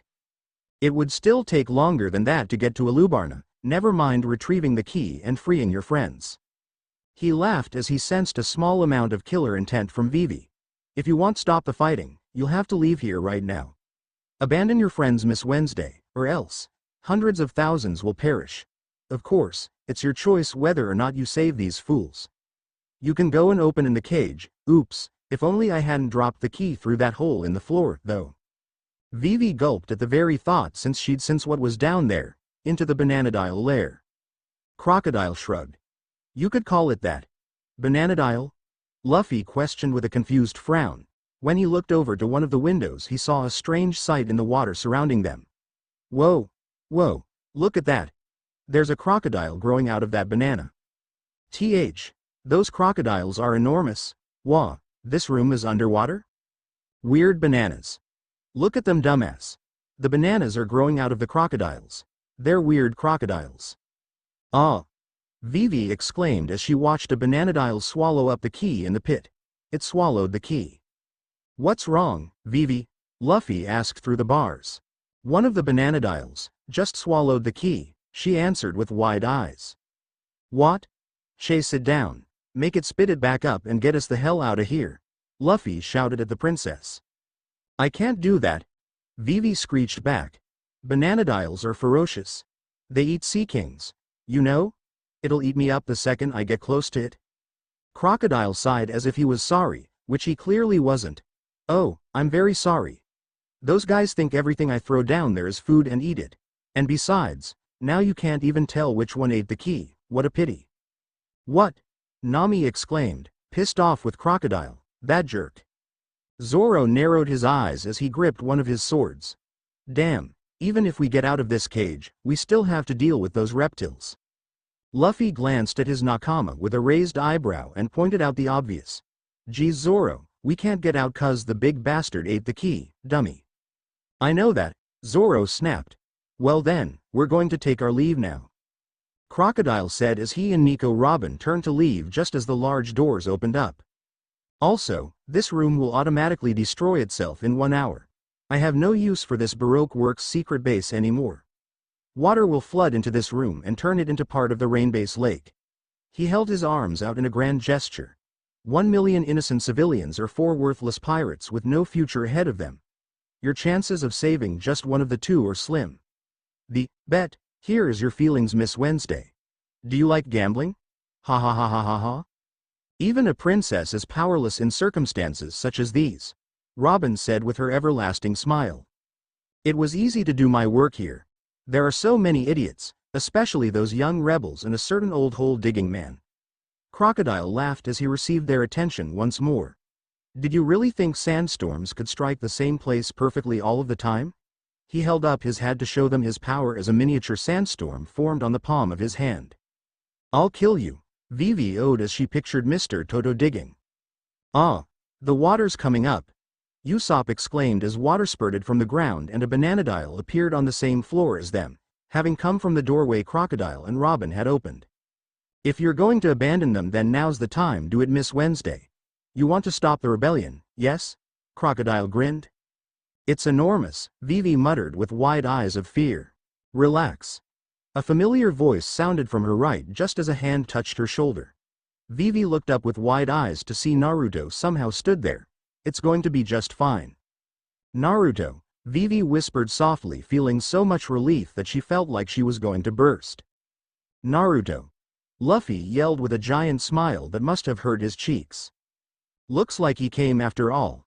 Zoro chuckled to himself. Phew, we're saved, thank you, Usopp yelled quite comically, waving his hands with tears rolling down his face. Poseidon, Smoker growled, speaking for the first time since Crocodile had first spoke. Naruto-kun, thank God, Nami whispered in relief. They may not have known each other for long, but the Straw Hats were beginning to see Naruto as someone they could trust, as going by his strength, a great ally. So, he came to save them after all, Robin thought with the same smile plastered on her face. Crocodile frowned at the newcomer. How did you enter here? The doorway by the stairs is only way in and those have been sealed shut. Naruto smirked as he knelt down behind Vivi and pulled the ropes off her that had tied her hands together. Standing up, he pointed at a panel in the floor where water was slowly leaking in. The moment you let the water in this room, you opened the door for me, so to speak. Crocodile stared at him for a moment before smirking. So, the legendary Poseidon, it's an honor to actually meet you. Like many others, I imagined you were dead, until my associate here, Miss All Sunday, confirmed you were alive. He stared at Naruto hard though. But do you expect me to believe you came from that small panel in the ground, never mind not being attacked by the bananadiles? Naruto shrugged as Vivi stood up behind him whilst the bananadile moved closer to them. I could care less what you believe. If you know who I am, then you know of my abilities. Is it that crazy to believe I came up through that as water when you can turn into sand in a whim? He shook his head as water enveloped his right hand. Woda Suraisa. Water slicer. With barely a flick of his wrist, a thin crescent of water struck the bananadile right down the middle, stopping its movements entirely before there was a noise like goo ripping apart before the creature split into two, both parts falling to either side with Crocodile and Robin on the other side of the creature. Whoa! Luffy, Usopp and even Nami muttered as they gawked at the gigantic creature bleeding profusely on the ground with its smelly and fishy gut splayed about on the ground. Reaching into the left side of his cloak, he withdrew Blue Rose and aimed it at Crocodile. It's almost sad to see a man like yourself with so much power using it to destroy civilization instead of helping it grow. Changing targets, he pointed the gun at the lock on the sea stone gate. Move out of the way, guys. He told the Straw Hats and even Smoker. When they moved, he pulled the trigger, which shot off two extremely fast blasts of his hockey water bullets, which blew the part of the gate off. Luffy moved to the gate quickly and pushed it, which did indeed push it open, making him grin. Woohoo, we're free. The others would have celebrated more if Naruto hadn't held up a hand to them. Stay where you are. That goes for you too, Smoker. Crocodile's out of your league right now. Having you behind those bars will protect for the meantime where he can't touch you. What? Luffy exclaimed in disbelief. We need to kick his ass and get to Alubarna. Uzumaki's right. Smoker grunted, sounding disgusted just by agreeing with him. We're on a time limit before that water pours in more. If a fight starts out now, then you may as well give up now. Naruto grinned and holstered Blue Rose. A battle down here would be a little too one-sided, in my case obviously, so maybe it would be best if you went on your way, Crocodile. Crocodile bit down into his cigar at being talked down to, but as he looked around to see him surrounded by water with the renowned Poseidon, ruler of the sea, and the world's most wanted pirate in front of him, he knew not to push it. Ring. RRRING. RRRING. RRRING. Robin reached into her coat pocket and pulled out a baby Den Den mush, only capable of contacting comrades close by, which was ringing. Phone call, she murmured before clicking the side of it. What? Hello? A familiar, but distorted voice came over the line, which caught the Straw Hats and Naruto's attention. Hello? Can you hear me? Yes, I can. You're millions, aren't you? Robin answered and questioned. Hey, is this getting through? I ain't never used one of these crappy small phone snails. Hello? The voice sounded slightly frustrated. What is it? Robin asked through gritted teeth. Oh, okay, I'll just talk like this. Hey. Spit it out already. What happened? Crocodile snapped to the snail phone. Oh, that voice, I recognize that voice from somewhere before. Cough, welcome sir, this is the shitty restaurant. Shitty restaurant, Crocodile murmured in realization, remembering the call they got from Little Garden that was pretending to be Mr. 3 telling them a false report. Ah, it seems you remember me, I'm so glad, Crocodile grit his teeth. All 4 of the Straw Hats should be locked up in that cage, or they were before Poseidon blew the lock. But, does this mean there are others? Hey, did you hear that? Luffy asked his crew in surprise. Shitty restaurant, Nami murmured in equal shock, sounds like Sanjumf.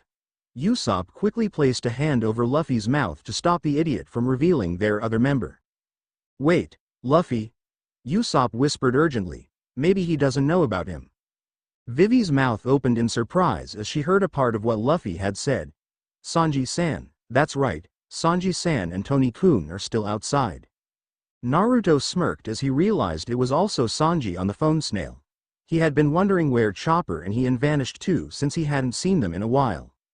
Robin, who had also heard part of what Luffy said and understood it, smiled though Crocodile remained oblivious from being in his thoughts. Who the hell are you? Crocodile demanded. Me? The phone snail spoke. I am, Mr. Prince. Crocodile frowned at the short answer. I see, Mr. Prince. And where are you? Can't tell ya. If I do, you'll come to kill me, won't you? Well, whether or not you can actually do remains to be seen, doesn't it? I give out of info easily, and I'm not an idiot, unlike you, Mr. Zero. There was silence for a moment. I hear you have my crew by the way. Very well, I'll just be. There was a pause before the sounds of fighting and crashing came through before heavy breathing. Ha, ha, pesky bastard. A different voice sounded through the phone, making the Straw Hat's eyes to widen whilst Naruto's narrowed and Crocodile smirked. Hello. Ha, ha ha. What should we do with this weirdo? RRGH. Vivi leaned forward out of instinct as she heard a pained yell. Sanji-san? No. Naruto grabbed her shoulder and pulled her to him, knowing she was very vulnerable in the current situation. Stay where you are. We're not out of this yet, he whispered to her. Where are you? Spit it out, Crocodile demanded. Yes sir, at the front gate of the casino called Rain Dinners in Rainbase. Ha ha ha ha ha ha, Crocodile laughed gleefully. Fine, let's go to the front gate. Are you sure? Robin asked. The millions still don't know who their boss is. Crocodile shook his head as they moved over to the staircase leading upstairs. I'm not going as their boss. We haven't showed ourselves to anyone other than the number agents. What's so odd about Crocodile the casino owner coming up to the front door to see what in the world is going on? Very well. Robin nodded as they reached the staircase and began to climb up. Crocodile turned to face the group halfway up. Oh, I almost forgot about you people. Since you're all such loyal friends, you can die together. A blade of sand formed around his right hand which he slashed at the stairs with. Desato Supada.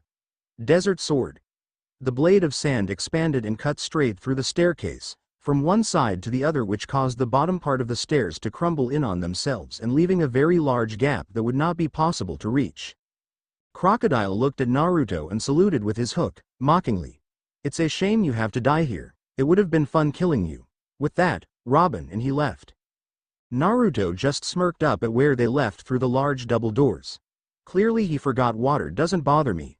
Well, saltwater does. I've got the same weakness as any other devil fruit user, but I can just create a bubble of water around me and swim through it, but there's more than just me this time. The water's rising higher. Zoro shouted in alarm, getting their attention as they looked at the panels where it was coming up much faster. What the hell are we going to do now? Nami asked, quite fearfully. It's up to my knees. My knees? Usopp screamed. Naruto picked Vivi up and trudged over to the cage. You need to get close to me if you want to survive this. Everyone turned to face him and Smoker actually looked pale at the thought of receiving help from him. The cage may be open now thanks to him, but he could feel the salt in the seawater affecting him. How will that help? Nami asked. I can use my water to surround us all in a bubble and carry us through the seawater, but with this many of us I need us all to be close together. I'm not immune to seawater. I get weak in the knees like every other devil fruit user, but if I use my water to coat me in a bubble, then I can swim through it. Same rules apply in this case, only you guys won't be able to breathe. Naruto explained as the water rose. Smoker grunted, looking like he was going to be sick. It's up to my thighs, Luffy screamed. Okay. Nami appeared at Naruto's side, hugging his arm to her, which made him chuckle slightly as he saw her shivering. On the other side of him, Vivi did the same, knowing there was no other way out, though the fact that he was very handsome certainly didn't hurt her decision. Grab on now. Naruto shouted at them all. Guess we've got no choice, Zoro muttered. One by one they all moved over to him and either grabbed him or one of the others and moved closer. Everyone except for Smoker, that is.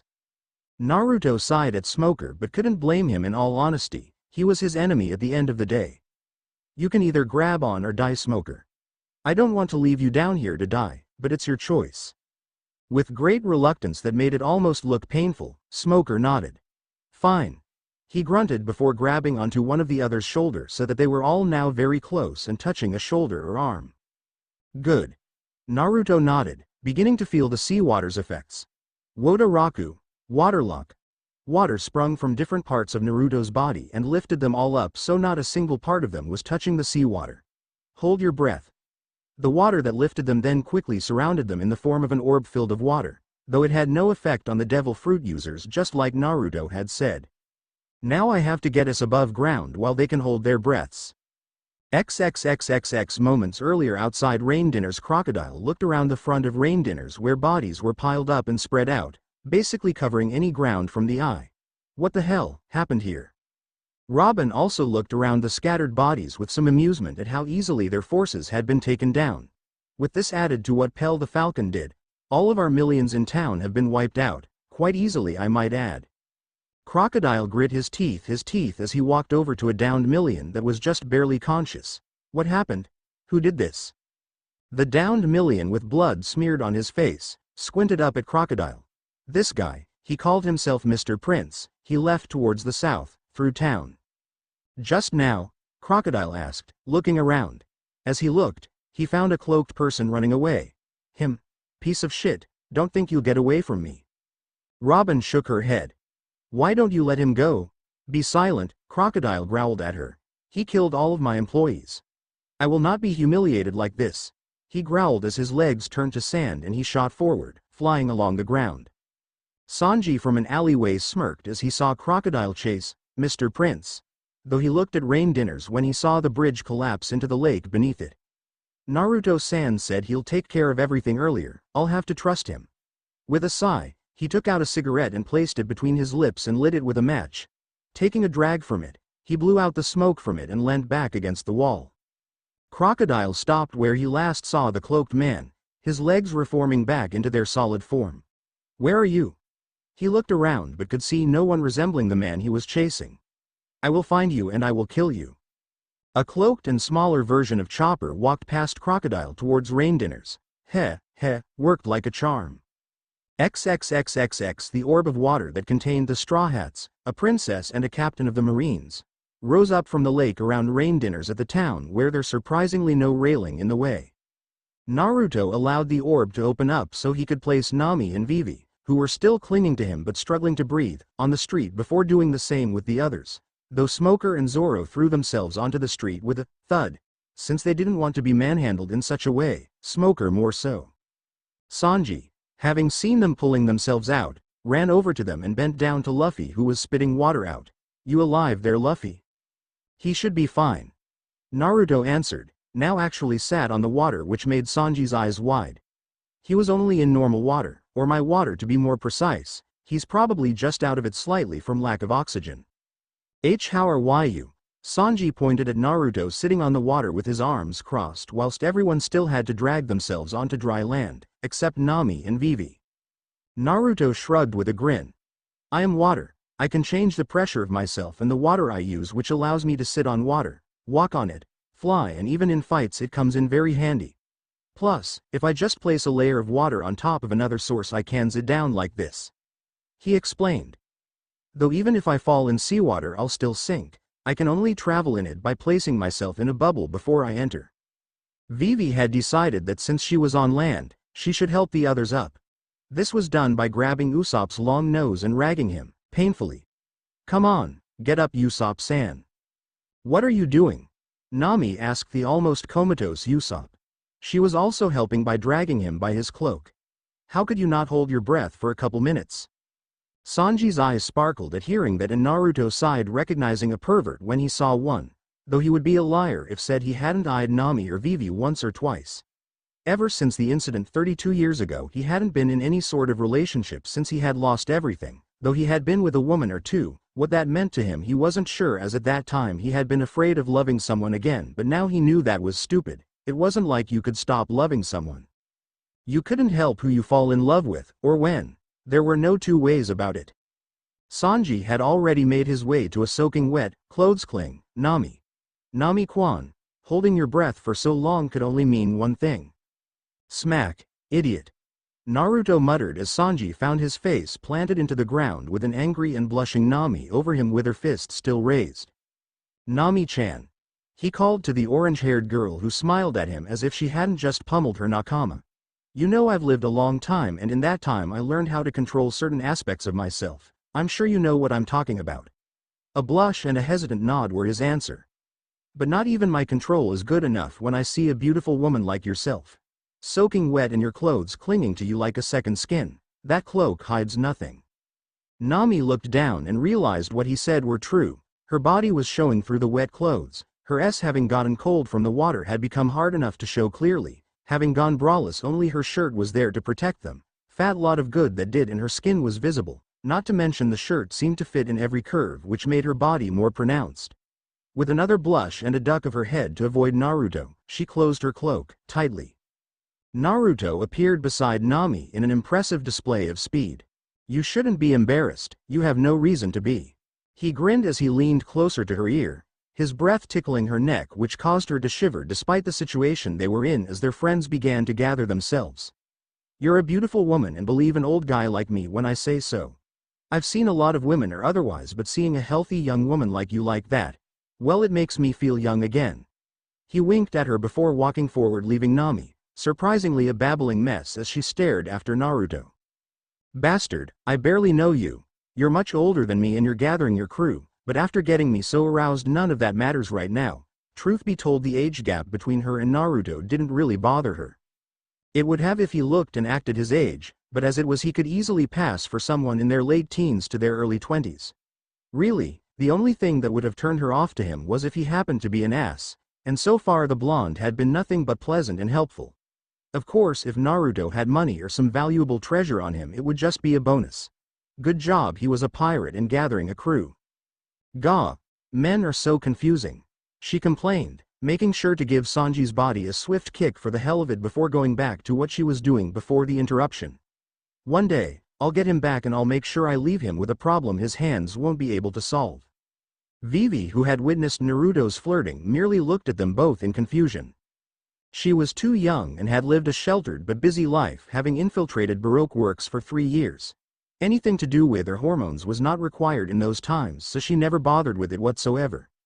Though she wasn't completely ignorant, as she did feel something when she saw Luffy fight when they first met, and later on when she saw Naruto fight in moments like the present where he was soaking wet and had that commanding presence. She'd blame the heat if anyone asked why she suddenly had a bright red face, though the way her eyes never left Naruto whilst she dragged Usopp, one might think differently. Smoker stared at the Straw Hat crew after being pulled out of the destroyed resort rain dinners, which Crocodile had sunken to the bottom of the lake it was situated on to finish them all off.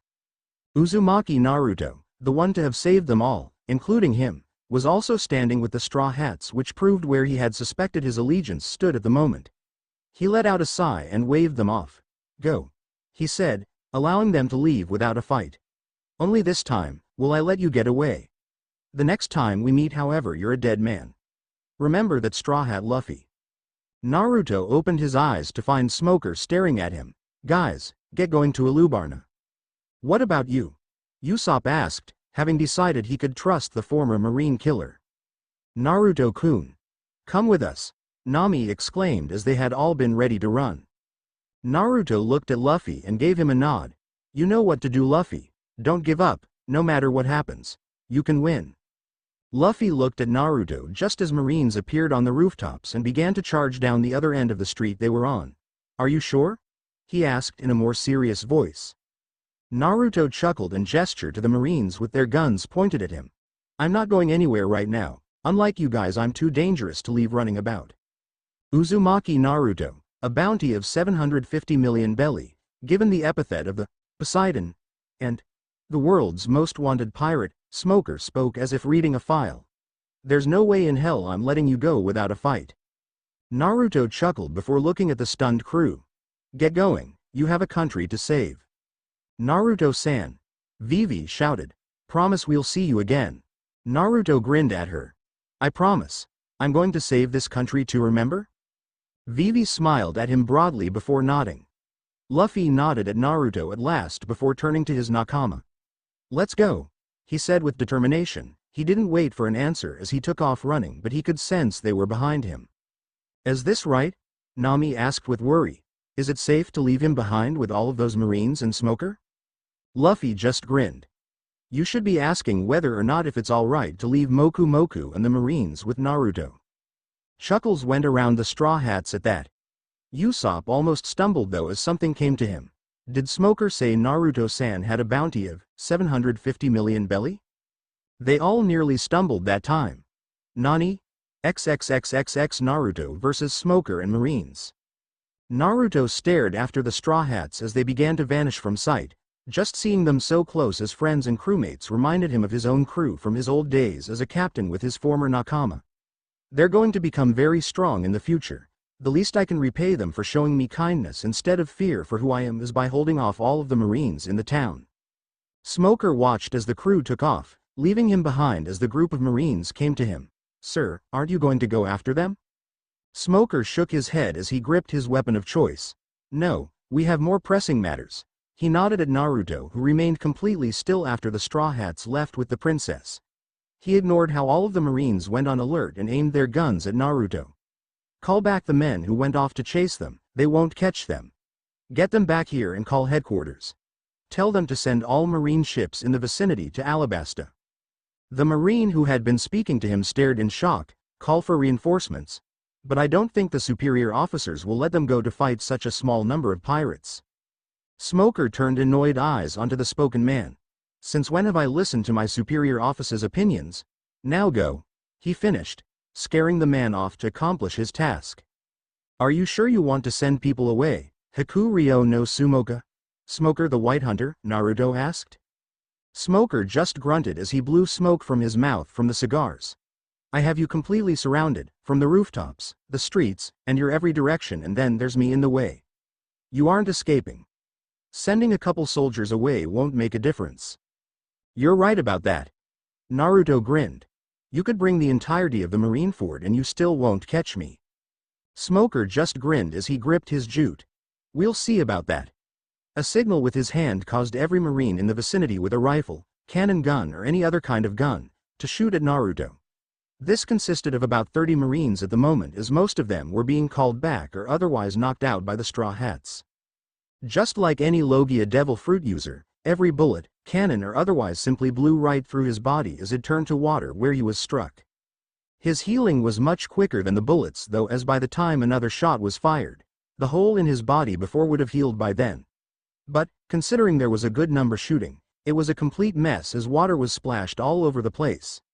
His body was covered in so much smoke and disfigured as he healed only to be blown away again. But Naruto just stood there, not flinching one bit and not showing any kinds of discomfort as he was torn apart. Naruto shook his head as they ceased firing, his body fixing itself instantly, giving it the illusion that he hadn't been touched. What a waste of ammunition. He reached behind his back and grabbed the staff of Nejibana, bringing it out in front of him and stabbing the end into the ground, which caused the ground to split apart beneath him from the force. Holding Nejibana at Smoker, water began to spin at the tip of the middle blade of the trident end. Hanryu. Tearing torrent. Just like last time he used it. A large blast of water fired which zipped across the street at breakneck speed, going so fast the buildings on either side shook and the grocery stands blew apart. Smoker had already turned his hands to smoke and thrust them at the torrent of water, though he could tell Naruto wasn't kidding around since this was stronger than the first time he used it against him. Hoedo Buro. White blow. A cloud of dense smoke came from his arms and met the torrent of water halfway, which caused an immediate explosion of both elements, turning into a kind of vortex that reached a great height whilst spinning so fast that buildings around it began to tear apart. The attack was too late, though, as Naruto had already spun around to face the dozen or so Marines that had appeared earlier just as the Straw Hats had left. His left arm erupted into water, which he stabbed at a Marine with on the far end. Woda Karasha. Water Crusher. His water-enveloped arm shot out at the Marine and struck him before he could react, though before any of the others could react, Naruto had swung the same arm in an arc which smashed them all brutally with the condensed water arm. All the Marines were sent flying into various buildings and were being either knocked out or actually killed depending on where they were hit and what they hit. By now the vortex of the elements had slowly died down before vanishing altogether, leaving behind nothing but utter devastation. Knowing what was going to happen next thanks to his Haoshoku Haki, he turned his legs into water and, like many other Logia fruit users, he shot up into the sky as if he was flying, though accomplishing a feat like this with water was much harder to do than other elements, since unlike smoke or sand it took a lot more effort, in which he had to use enough force to literally propel himself into the air to fly, or he could just change the weight of himself, making him as light as air so that he could float as if he had transformed into the water molecules that could often be found in the atmosphere. Just by training with your devil fruit you could perfect it to the point that almost anything was possible, and since water was in essence the basis of almost everything, he could pretty much do anything that involved water in some way. This went from changing its density from as light as the air to as heavy as the bottom of the sea. Of course, that was just early stages though. Where he had been moments earlier, Smoker stabbed at that position with his jute and growled at his miss even though he was sure he hadn't made a sound or indication that he was about to attack. That damn Haki of his. There wasn't any indication he had received a premonition. Did he receive it so fast that in reality it all happened in the blink of an eye, or faster? Naruto paid no heed to him though, as he now hovered just above the rooftops of the buildings that currently had Marines stationed on, the remaining Marines. Spreading his hands out with Nejibana still held in his grasp, water molecules began to solidify around him. It may have been said before and it may not have, but Naruto had trained in his Waki no Mi to such an extent that he could use the water molecules in the surrounding atmosphere, just like the oceans, lakes or sea. In fact, one of the reasons he was so good with his devil fruit was because he had had it for as long as he could remember, literally, since he'd had it in his first memory, which was just after he received amnesia of the first 5 years of his life. What the hell is this guy? He's not human, oh god, we're going to die. All around him, the condensed water began to shape themselves into what looked like needles. He ignored the shouting of the Marines and few bullets that passed through his body. In the end, water-shaped needles floated in the sky all around the rooftops, all aiming at the Marines. They literally filled the sky. Sensatsu Suisho. 1,000 flying water needles of death. With a swing of his arms forward, every needle in the sky rained down on the Marines within a second, blurring through the sky as if teleporting. Within an instant, every Marine on the rooftops had been struck all over by the water-condensed needles, and simultaneously they all fell forward, dead. Though there was no blood, he had masterfully targeted the right points of their bodies and struck them, which led to an instant death. A moment later and the needles lost their form and splashed onto the Marines, leaving a large puddle on each rooftop. Hoedo Suppaku. White spark. Smoker shot up at Naruto in his dense smoke form after seeing all of his men being taken down in an instant. Naruto, having sensed him coming, span in the air and turned his left leg solid just as Smoker appeared in front of him and smashed his foot into the cloud of smoke. Everything seemed to freeze for that one moment, but then Smoker's current form seemed to re-solidify where Naruto's foot struck a moment before he was blasted from the sky and into the ground, sending a shockwave out which struck all the buildings, causing them to topple with the Marines still on them. A pillar of smoke rose up from where he impacted with the ground, only this time it wasn't Smoker. Naruto let himself drop down to the rubble of one of the buildings and reformed both of his legs so he could land properly. With a graceful landing of just bending his knees as he touched ground, he stood up to his full height with Nejibana in hand and his cloak still on. Not a piece of clothing or even hair was out of place. Is this all you have, Smoker? XXXXX Luffy vs. Crocodile. Luffy was lying down on the sand with his head bent back as he watched his nakama escape on top of a very large crab that Chopper had somehow gotten. From his position and way he seemed relaxed. You wouldn't believe Crocodile and Nico Robin were standing in front of him, and this time they were in Crocodile's territory. Nico Robin laughed as she watched the crab fade in the distance. Ha ha ha, the princess just ran out on us. Crocodile looked at his partner. The agents in Alubarna should be done with their duties soon, call them. He then looked down at Luffy. I think your games have gone on a little too long, Straw Hat Luffy. Luffy pushed himself up so he sat cross-legged. You know her, she's so weak, but she tries to save everything she can. He ignored Crocodile's questioning look. She can't bear to abandon anything, so she's always in pain. She wants to stop the rebellion without having to lose anyone. Crocodile laughed at the absurdity of it all. Without anyone dying? There are many weak, mushy fools like that. They do not know true battle. You agree with me, don't you? Luffy said nothing for a moment as he caught a glimpse of a large vortex of water and smoke from Rainbase rise into the sky, and the ground beneath them actually shook a moment. Yes. He finally answered. He rose to his feet. But as long as you're alive, she will fight you to her grave. That's why I'm stopping you right here. Kahahaha. Ha ha ha ha. Absolutely ridiculous. You're beyond saving. This should be a good example. Crocodile smirked at Luffy. Those who conspire with others all die because of it. I've left hundreds like that in the dust. Well then, Luffy grinned casually as he cracked his knuckles. I guess that makes you pretty stupid. Crocodile actually blinked in shock at that and grit his teeth so much a vein popped out cheek from the strain. Robin though held a hand over her mouth. Ahahaha. What's so funny? Crocodile snapped at Robin. Do you want to die as well, Nico Robin? Robin smiled unafraid. If that's how you feel about it, do as you wish. She turned away and began walking. What happened to your promise not to call me by that name? Crocodile smirked. I guess only those legendary pirates receive that courtesy, He questioned and Robin knew who he was talking about. TCH, whatever. Where are you going? Robin didn't even glance back, though she did glance into the town to see the vortex die down, ahead to Alubarna. Crazy woman. Crocodile muttered before throwing a small hourglass at Luffy's feet as the Straw Hat Captain stared at him curiously. I'll give you 3 minutes. After that I won't have the time to play with you anymore. Any problems with that? Luffy stood ahead of him, ready to fight at last. Nope, that's fine with me. He ed his fist back with his left hand holding right bicep. Gomu Gomu no Pistoru. Gum Gum Pistol. Luffy let off his rubber arm out in a punch, but Crocodile's body simply turned to sand and shifted out of the way.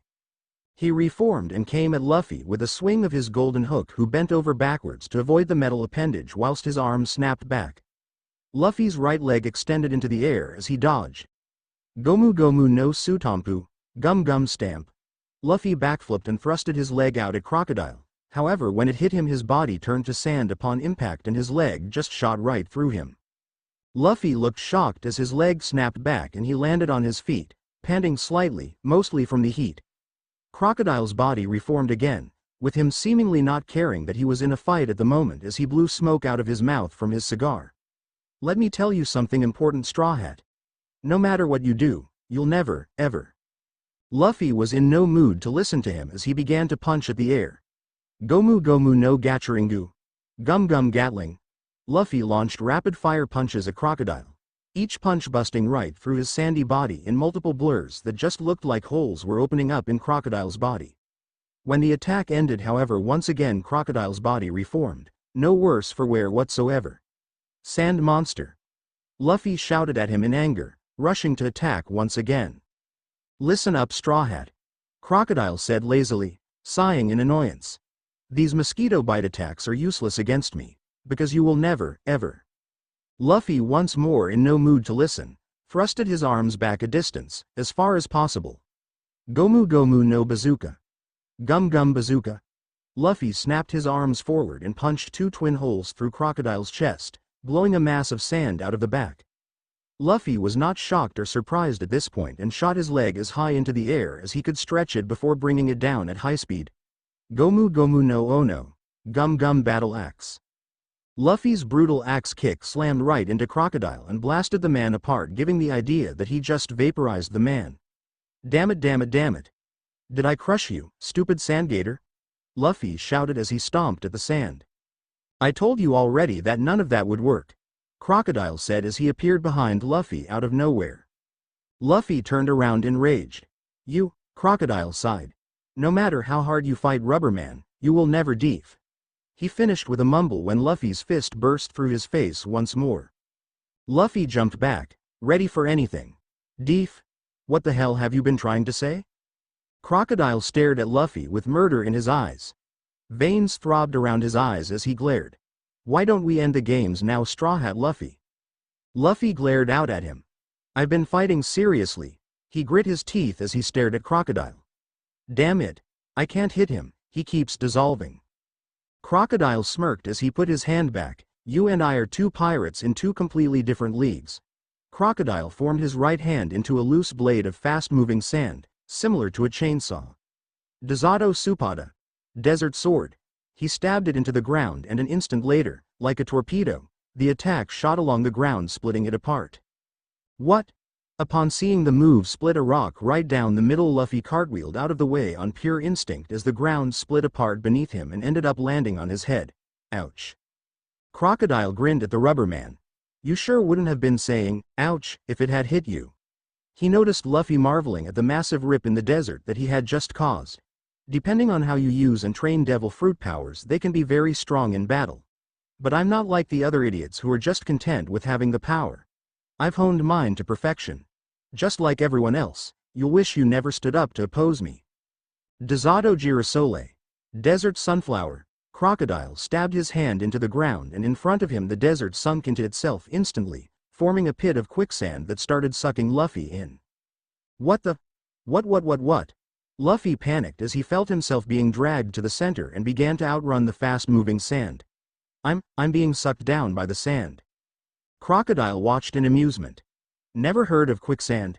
It's as a very convenient coffin, no grave needed. The sand is being dragged into an underground river. With my powers I can detect such a thing. There's no living being that can stand toe-to-toe with me in the desert. Crocodile grinned as he watched Luffy flail about. I won't be buried by some sand, you're going down. Luffy thrusted his hands high into the sky as he strained against the sandpit. Gomu Gomu no. Luffy brought his hands back down and slammed them into the sandpit.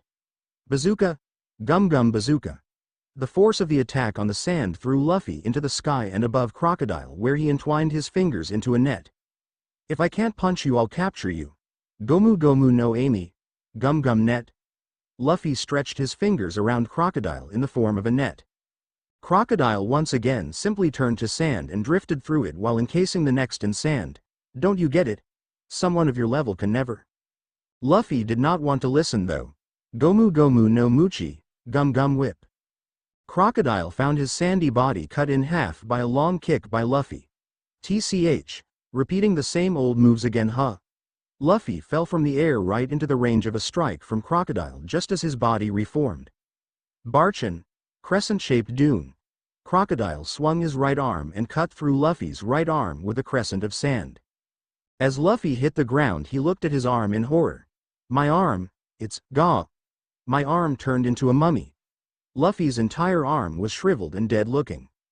Crocodile had a pleased look on his face, a smirk as always. Because it's sand, I sucked the water out of your arm.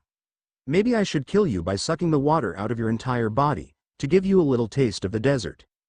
Luffy grit his teeth. Enough of this. His eyes went wide a moment later. That's it. Luffy ran back to where he had dropped his cloak and bag earlier. Water. He drank his barrel, and his right arm, which had been dead and mummified, now was bulged with water, filling it and veins protruding on it, making it look quite muscular. Ha ha ha. If only Naruto was here, this would be so easy. Crocodile scoffed. Ridiculous. No it isn't. Luffy snapped at him. The old sandy guy in Yuba spent all night digging up this water. You want to know what he said? Yuba will never be defeated by mere sand. Gomu Gomu. Crocodile rolled his eyes. Are you still trying this? This is getting boring. Luffy launched himself at Crocodile and bit his head off, getting a mouthful of sand. No Baku Baku. Gum Gum Chomp Chomp. Enough bullshit. Crocodile roared as he burst out of Luffy's mouth with Luffy falling back and spitting out sand. Prepare to die, along with the fertile soil of Yuba. Luffy spit out the leftover sand in his mouth and looked at Crocodile in confusion. Huh? Crocodile kept an impassive face. Your 3 minutes are up. I told you I didn't have time to play with you. A small sandstorm raged on his hand. Sables, sandstorm. Crocodile threw the sandstorm forward, which immediately turned into Twister out of sand that quickly overwhelmed Luffy. The sand is nice and dry today. He chuckled in a taunting manner. XXXXX Rainbase. Ah. A sandstorm in the sky to the east. Evacuate. We'll be buried alive in the sand if we stay. Wait. The wind is blowing south, it should miss us. Naruto listened to all of the shouting from the civilians that hadn't been caught in his and Smoker's fight as he looked at the growing twister of sand rising into the sky. So it is Crocodile. He looked over to see Smoker stood with his arms crossed and glaring at the twister. The man had come out of the crater he had been kicked into a minute earlier and had been about to carry on the fight when his subordinate Tashigi had caught up to them just as Twister appeared. Luffy's fighting him. Naruto commented, looking back at the twister as he placed Nejibana on his back under his cloak. Tashigi looked at her captain with unease. Smoker-san, what do we do? Smoker sighed as he bit into his twin cigars. You said Straw Hat Luffy is fighting him. Why not you? He asked Naruto. Naruto chuckled. How is Luffy supposed to grow if I fight his battles for him? This is Luffy's challenge. This is their era. Old people like me are just relics of the past here to teach the current generation. He began to walk away and Smoker didn't bother stopping him. A word of warning, Smoker, hurt the people I care about, and I promise, I will kill you. Smoker scowled as he watched Naruto turn himself into a large body of water and shoot up into the sky. Aren't you going to stop him, Smoker-san? Tashigi asked with a frown. Smoker shook his head as he viewed the damage their battle had caused. It would make no difference. In our fight I didn't manage to hit him once, he was always a step ahead of me. Remember, there are times in a person's life when they must admit defeat, even when they hate it. Tashigi looked at her superior with raised eyebrows at the implications. He couldn't hit him once? What kind of monster is Uzumaki Naruto? XXXXX Straw Hats. Vivi-chan. What's wrong? Nami asked, looking at Vivi who was staring back at where they had come from. There's a sandstorm. Vivi answered in a deathly whisper, eyes wide with fear. It's right above Rainbase. Huh? Nami looked over in the direction of Rainbase to see an ever-growing twister decimate the desert. Holy crap, is that what Crocodile can do? Yes, and Luffy-san is fighting him. Vivi bit her lips in worry. Naruto-san is also there. What if they both get caught in it? Everyone who has been struck by Crocodile's sandstorm has died. Relax. Zoro grunted from where he was seated on the giant crab, leaning against on his swords. Luffy wouldn't let a thing like that kill him, and Uzumaki has been fighting and surviving for decades. Some sand isn't going to kill either of them. Sanji looked at Vivi with a heart in his only visible eye. I know a way that will help you relax, Vivi-kwan. Nami simply punted his head into the back of the crab and left the now bleeding cook. Perverted bastard. She shook her head and looked out to the twister. Please be all right, Luffy, Naruto-kun. XXXXX Luffy versus Crocodile. Crocodile smirked at the rubberman. Listen, Straw Hat Luffy. The prevailing winds here are always north to south. If the sandstorm I've just spawned rides that wind and travels south once it's mature, where do you think it will hit when it's nice and big? South. Luffy questioned. Yuba. Crocodile said cruelly. Luffy launched forward and grabbed onto Crocodile's shoulders. What the hell are you doing? Cut it out. That old sandy guy has nothing to do with you. Luffy broke off and started chasing after the sandstorm. Stop, damn you. Stop. Crocodile laughed in a slow and cruel way. Kahahaha, give it up. Once this wind picks up speed, even I won't be able to stop it, he smiled cruelly. Yuba is finished. Cut it out. Luffy grabbed onto Crocodile and started yelling into his face, unmindful of the danger being so close possessed. Stop it right now. Luffy stopped yelling after being stabbed with Crocodile's hook. Crocodile lifted him off of the ground by the hook as blood dripped off the bladed side. Who in the hell do you think I am? There are plenty of rookies who are all talk, just like you, Straw Hat Luffy. The Grand Line is full of them. He looked at the sandstorm he had made. Yuba will die. This finishing sandstorm will guarantee it. It will be the catalyst that will set off the rebels and make them more. Their archaic love for others is what will bring this country down in the end. Same for you, Straw Hat. You would have lived longer if you hadn't succumbed to your weaker emotions. Water, not even the water will help you. Luffy reached up and grabbed Crocodile's arm weakly around the hook, eliciting some surprise from the man. You're still alive? He threw Luffy off of the hook and let him sink into the sandpit. Luffy clutched at his wound and spit up blood whilst gasping out deep breaths and screaming. You must be in quite some pain. Don't worry, it will all be over soon. He laughed at Luffy's anguish as he watched him sink beneath the sand. He turned around when Luffy's body disappeared from sight and shook his head. What a waste of my time. After he had gone, Luffy's head popped up out of the pit. Meat. As Luffy gasped for breath, a multitude of hands spawned from the sand and lifted Luffy out by multiplying hands after hands until Luffy was lying safely on the desert sands. Nico Robin was forced to step back as a torrent of water came down from the sky, and just before it struck the ground it reformed into Naruto, who kneeled beside Luffy on landing. Damn, you look like crap. He grimaced as he saw the blood covering him. He looked up at Robin. I'd say thanks for saving him, but even with our social visits you're still the enemy, so how's it gonna be? Robin held up her hands. I'm not here to kill him. I wouldn't have saved him otherwise. Luffy looked up at Robin with bleary eyes. Thank you. Robin looked down at Luffy with a passive look. Why do you fight? All of you who carry the name of D. She frowned when Luffy just looked at her weakly. Just what in the world are you? A hand sprouted elsewhere and threw Luffy's straw hat, which she caught. That seemed to be a pointless question. I've found you. The name of D. Naruto thought with a frown. Actually, now that I think about it, Gold D. Roger, Monkey D. Dragon, Monkey D. Garp, Monkey D. Luffy, Portgas D. Rouge and Portgas D. Ace. What is that, D? What has happened to Vivi-sama? The attention of both Naruto and Robin was taken by a man in a brown star-covered turban with two purple lines running down his face from his eyes.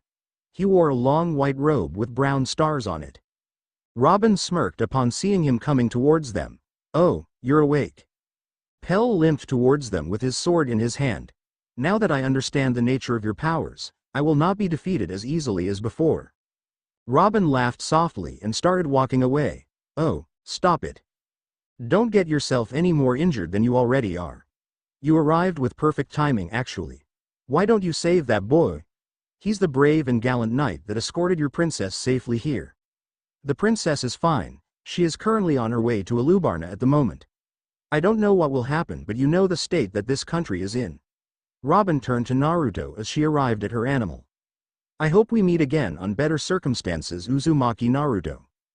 Pell gripped his sword tighter as Robin left on her animal transport. He finally noticed who Robin spoke of as he looked down at Luffy. Huh. Luffy grabbed onto his robe. Meet, he stated firmly. Naruto gazed after Robin as she left. Women are still confusing and damnable why when they act mysteriously. Chuckling, he placed his hand on Luffy's chest where the hook had struck him. Luffy, I'm going to go ahead of you to Alubarna. I believe you can beat Crocodile. Don't beat yourself up just cause you lost once. Use this fight as encouragement to try again. You're still young, so don't let losers beat you up. Grow stronger from them, and when you cross this desert, kick his ass. He stood up whilst Luffy just managed to nod. But, if I see it all going downhill even more, I'll beat him myself. Naruto looked at the beaten form of Pell. I'd appreciate it if you helped this boy get to Alubarna. Pell blinked at the young-looking man that seemed ages older. Who are you? Uzumaki Naruto. Naruto answered before he turned to water and shot to the skies again. XXXXX 1 hour left Alubarna. If one were to look at Alubarna now, they would see the rebels and the royal army fighting at the large set of stairs that led into the large city and more fighting up above. Vivi's plan had failed to stop the rebels. The Straw Hat crew had split off on their arrival to lure the Baroque Works members to chase after each one whilst Vivi stayed behind. But when she had tried to stop the rebels, a cannonball had struck the gap in between which obscured the rebels' vision of Vivi. Vivi ended up being trampled on by the horses, and it was only Karoo protecting her that really saved her. But now as Naruto stood on the roof of a tall building, he knew that he couldn't interfere in the Straw Hats' fights or their plan. He hated that. It was why he wanted his own crew, because whilst they may be an ally or even a friend of his now, he couldn't be one of them because he was a leader, not a follower. He also knew that at this point, this was their challenge, and to interfere now would not only be detrimental but damage their pride. He would only step in if things looked hopeless. Naruto looked up on instinct just as a very large blade came down and sliced him into two, though the two separate parts had water around the edges, showing his Logia abilities at work. With surprising speed the sword was pulled back and he heard the sound of someone landing behind him as his body reformed. Not a moment of peace in this place. He turned around with an annoyed look to see 7 people positioned all around him, some on different buildings, but the one that had attacked him was right in front of him. Is that any way to say, hello, to someone you just meet? Save the smart-ass comments for after we defeat you. The one that had struck him said. He was a burly man, taller than himself, and he was topless, revealing his muscles. He wore black pants and black shoes.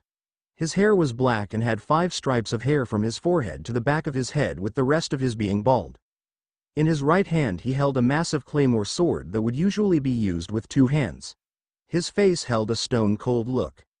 So, Naruto said as he looked at them all with a bored look. Who are you guys? You gotta give me something here, because at the moment all I see are a bunch of idiots. TCH, arrogant bastard. That's Mr. 6 and I'm Miss Mother's Day. A woman said, pointing to the man that first spoke. She had black hair down her back, black eyes, wore a red sleeveless shirt and black trouser with black shoes. In the waistband of her pants at the back she had 2 guns. Mr. 10. A man that must have been at least 9 feet said. He, like Mr. 6, was very muscular, more so if anything, though he wore nothing on his torso either and only had blue shorts with no shoes. He had no weapons on his person and he just smirked. He was bald too. He was basically if it wasn't for the shorts. Miss Tuesday, handsome. The second of the 4 women there said with a smirk and a wink. She was admittedly beautiful, with red hair in a ponytail, with red lipstick and green eyes. She wore a tight white vest that displayed her body in wondrous ways. She also wore tight black pants that displayed her shapely rear, but of course, Naruto was not looking at this, as this was a battle, a soon-to-be battle. She had knives in her belt all the way around her waist, and she wore armbands that most likely had knives in, not to mention the black sleek shoes she wore. Sorry Miss Tuesday, but he's mine. Miss Thursday here, just for you. An identical copy of Miss Tuesday said, though her clothes were the opposite. She had a black vest, white pants and white shoes. Even her body was identical. Things were bad, they were twins, and why, he was screwed. Not the way he'd like either. I'm Mr. 12. Unlike the last 2 men, this one was slim and only around the same height as Naruto. He was a pale man with light blonde hair. He wore green slacks with an orange t-shirt, and on his back were 2 katana. And last but not least, I'm Miss Sunday. An equally attractive woman said. She had blonde hair done up in a bun. She wore a tight blue bodysuit that acted like a second skin with a yellow sash, making her look like a ninja of sorts. Naruto nodded as he looked at them all. So what are you guys? Cannon fodder banded together just to give me something to do? I appreciate the gesture. I really do. But the only guy in this country worth my time is fighting someone else, or will be. Don't underestimate us, Mr. 10 exclaimed, cracking his knuckles. Boss Sama gave us a mission to kill you, that's what we'll do. Mr. 6 said almost mechanically. Clearly he was a man that didn't go against orders. You're the frontier agents, right? He got a round of nods. And you still believe you can beat me? Wow, clearly intelligence isn't needed to be in the Baroque works. I've heard enough of the crap coming out of your mouth, Miss Mother's Day said as she pulled her guns out from the back of waistband and held them pointed at Naruto. She was on another building, so she had to aim downwards since her building was bigger. You clearly don't know who you're dealing with, Naruto said with a sigh. Oh well, until the Straw Hats defeat the real agents, I've got nothing to do. His eyes caught the sight of a blur heading towards him. He lifted a hand up just as the blur jumped and tried to drop kick him, revealing the person to be Miss Sunday. He managed to catch her foot, but she proved to not only be fast but flexible, as she bent her body in such a way that she could kick him in the face with her other foot, only for his head to turn into water as the foot went through it, and Naruto just threw the woman away as he reformed. Miss Sunday spun in the air and landed in a crouch, though her ankle hurt from where he had grabbed her. That's twice his body's turned to water now. Once when Mr. 6 hit him and now, we'll have to catch him off guard. Easy. Miss. Mother's Day said as she aimed her guns before opening fire on Naruto. Naruto seemed to vanish from his place and appeared in front of Miss Mother's Day, much to her shock and fear, when he grabbed her right wrist and snapped it quite easily, bringing out a cry of pain from her as she was forced to drop her gun. With her left hand she brought it up with great struggle but managed to shoot Naruto in the head, which just passed right through him. Not so easy now, is it? Bastard. Miss Mother's Day spat at him just as Mr. 12 moved to attack Naruto by drawing his two katana and stabbing at him. Naruto showed that he could be ruthless when he wanted to be as he tossed Miss Mother's Day at him and onto the blades, which protruded through her chest, much to all of their shock. Why, you son of a... Mr. 12 yanked his blades free and let Miss Mother's Day body drop to the ground in a heap as blood pooled around her from the wounds, with her gun still in her grip. TCH, got my blades a mess. He shook his blades either side of him, spattering the rooftop with 2 lines of blood. Naruto shook his head in disgust. I don't enjoy killing, but I do it when I have to. But what disgusts me is a person's partner not caring one bit that they just had a part in their deaths and complaining about their weapons being dirty. She knew what she was getting into. Mr. 12 said with a shrug. It doesn't matter if we die, we knew the risks and it's her fault for being too weak. I see. Naruto moved quickly, and before any of them could stop him he had appeared in front of the dual sword-wielding man with his hand held up to his chest in a pre-flicking gesture. Oni Dekopen.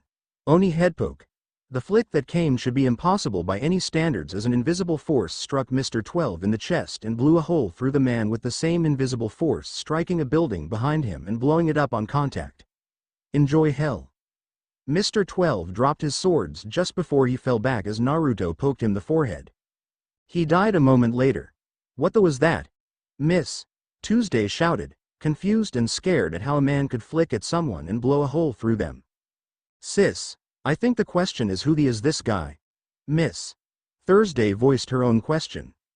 It's called hockey, Busashoku hockey to be exact, Naruto answered. They weren't gonna leave alive anyway. It allows me to use a force similar to invisible armor around myself, but I can also use it to augment my attacks. Project ahead of me is pure brute force, which you just saw, or imbue a weapon in it to increase its effectiveness. I'm not the only one who can use it in the world. There are others, of course. I was strong before I could use it though, but it sure as hell makes fights easier and quicker. This guy's a monster. Miss Sunday muttered with a gulp. It doesn't matter, we have our mission. Mr. 6 charged at Naruto, slashing in an arc that cut through him horizontally, but Naruto just slammed a hand down on the blade with enough force to make it stab into the roof of the building. As Mr. 6 attempted to pull it out, Mr. 10 jumped at Naruto from the building he had been on and punched the roof, which caused it to immediately explode from his now noticed superhuman strength. Naruto leapt from the building to another as the one he had been stood on finally collapsed, with Mr. 6 jumping away with his sword whilst Mr. 10 merely dropped to the ground without injury. You guys are nothing but flies that offer nothing but some sport, Naruto said, looking at the 5 remaining people with a bored look. It was a good way to rile people up and make mistakes, and what made the fight more boring was that he knew that they couldn't hurt him. It wasn't his opinion or arrogance. It was fact they couldn't touch him. In the end the fight was one-sided. Burrito Arashi. Blade Storm. Naruto looked up just in time to see Miss Tuesday slash her arms down at him and throw a hail of knives from her wristbands down at him. I hate to hurt handsome men like you, but the mission always interferes with what I want. Naruto said nothing as water enveloped his arm, which he thrusted upwards. Woda Karasha. Water Crusher. The gathered water blasted up at Miss Tuesday, blasting the knives away or reducing them to nothing under the water pressure. Before the water could strike the immobile woman in the air, Miss Thursday was like a blur as she leapt from her building and tackled Miss Tuesday out of the way. They crashed into the roof of a different building as they're landing. His water just splashed down into a street that washed everything away. So she cares about her sister, Naruto thought as the two began to pick themselves up. Thanks for the save, sis. Miss Tuesday said sincerely with a little grin as she helped her twin sister up. Miss Thursday smiled weakly, knowing she had twisted her ankle on the landing. No problem, I just made it. Mr. Six looked across to the sisters with a scowl. Do not let your emotions interfere with the mission or I shall cut down where you stand. Naruto scowled at the man while the sisters gave their acknowledgements. Understood. Though doesn't it work to our advantage if we make sure we keep with a high number for a better advantage rather than losing people? Miss Thursday questioned. Not at the cost of the mission, Mr. Six said as he lifted his weapon up. You guys are beginning to piss me off. Naruto growled out. Before he could say more, the building began to shake violently, forcing him to look over the edge to see Mr. Ten punching the walls at the bottom with his inhuman strength. Come on down, y'all little bastard. Come and get killed. Mr. Ten laughed as he gave the wall another punch that blew the wall off entirely and almost ripped out the bottom floor. Naruto backflipped off of the building just as it began to fall apart and flipped in midair, so he was falling towards the ground head first, or rather, falling towards Mr. Ten with a purpose.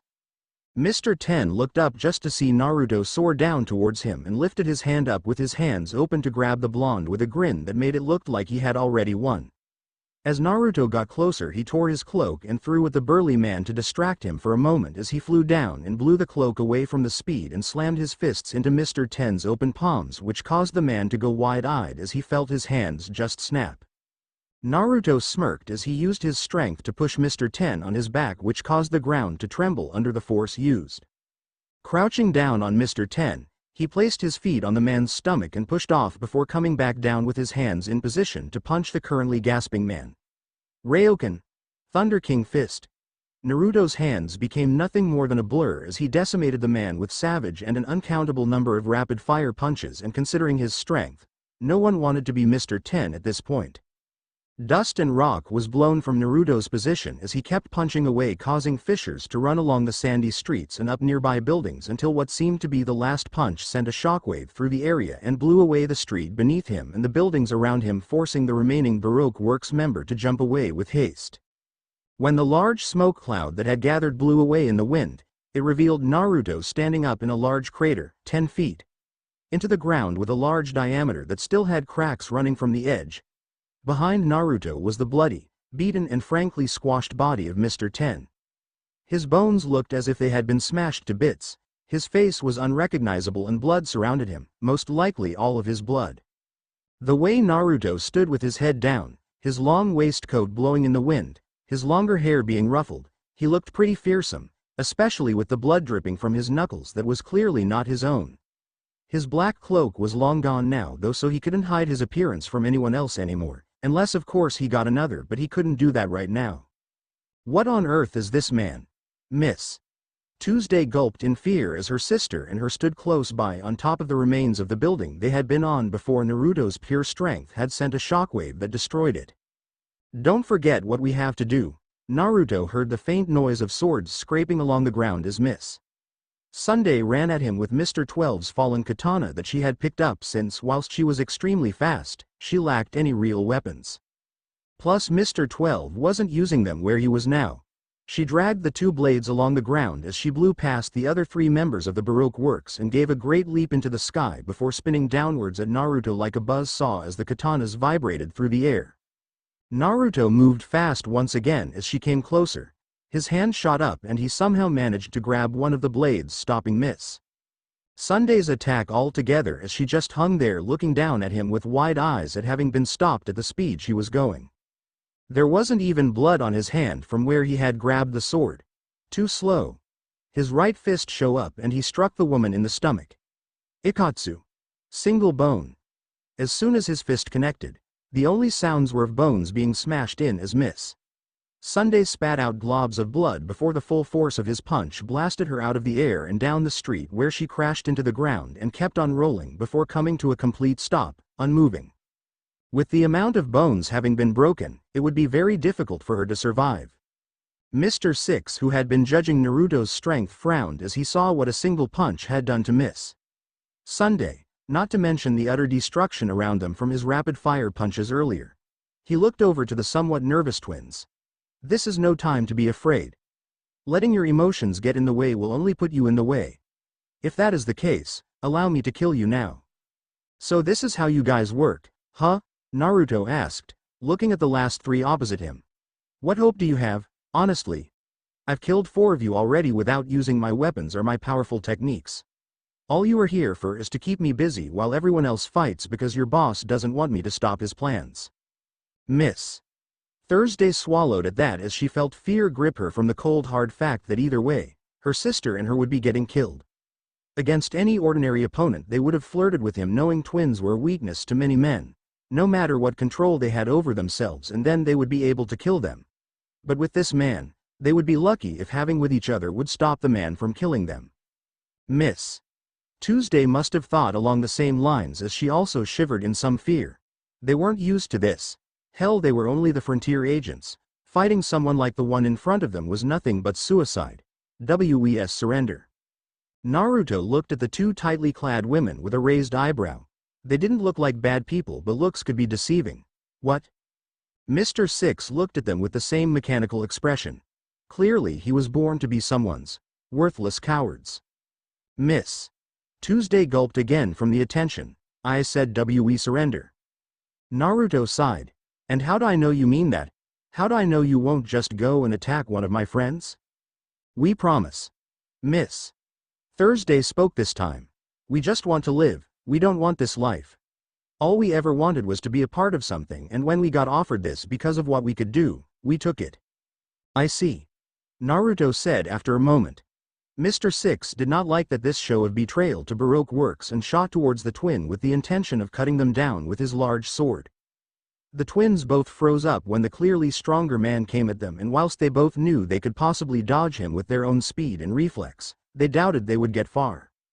Before Mr. Six could follow through with his actions, Naruto blurred in front of him and kicked the large sword upwards, which caused Mr. Six to stumble backwards before Naruto followed through with a palm thrust that sent the man sprawling along the ground.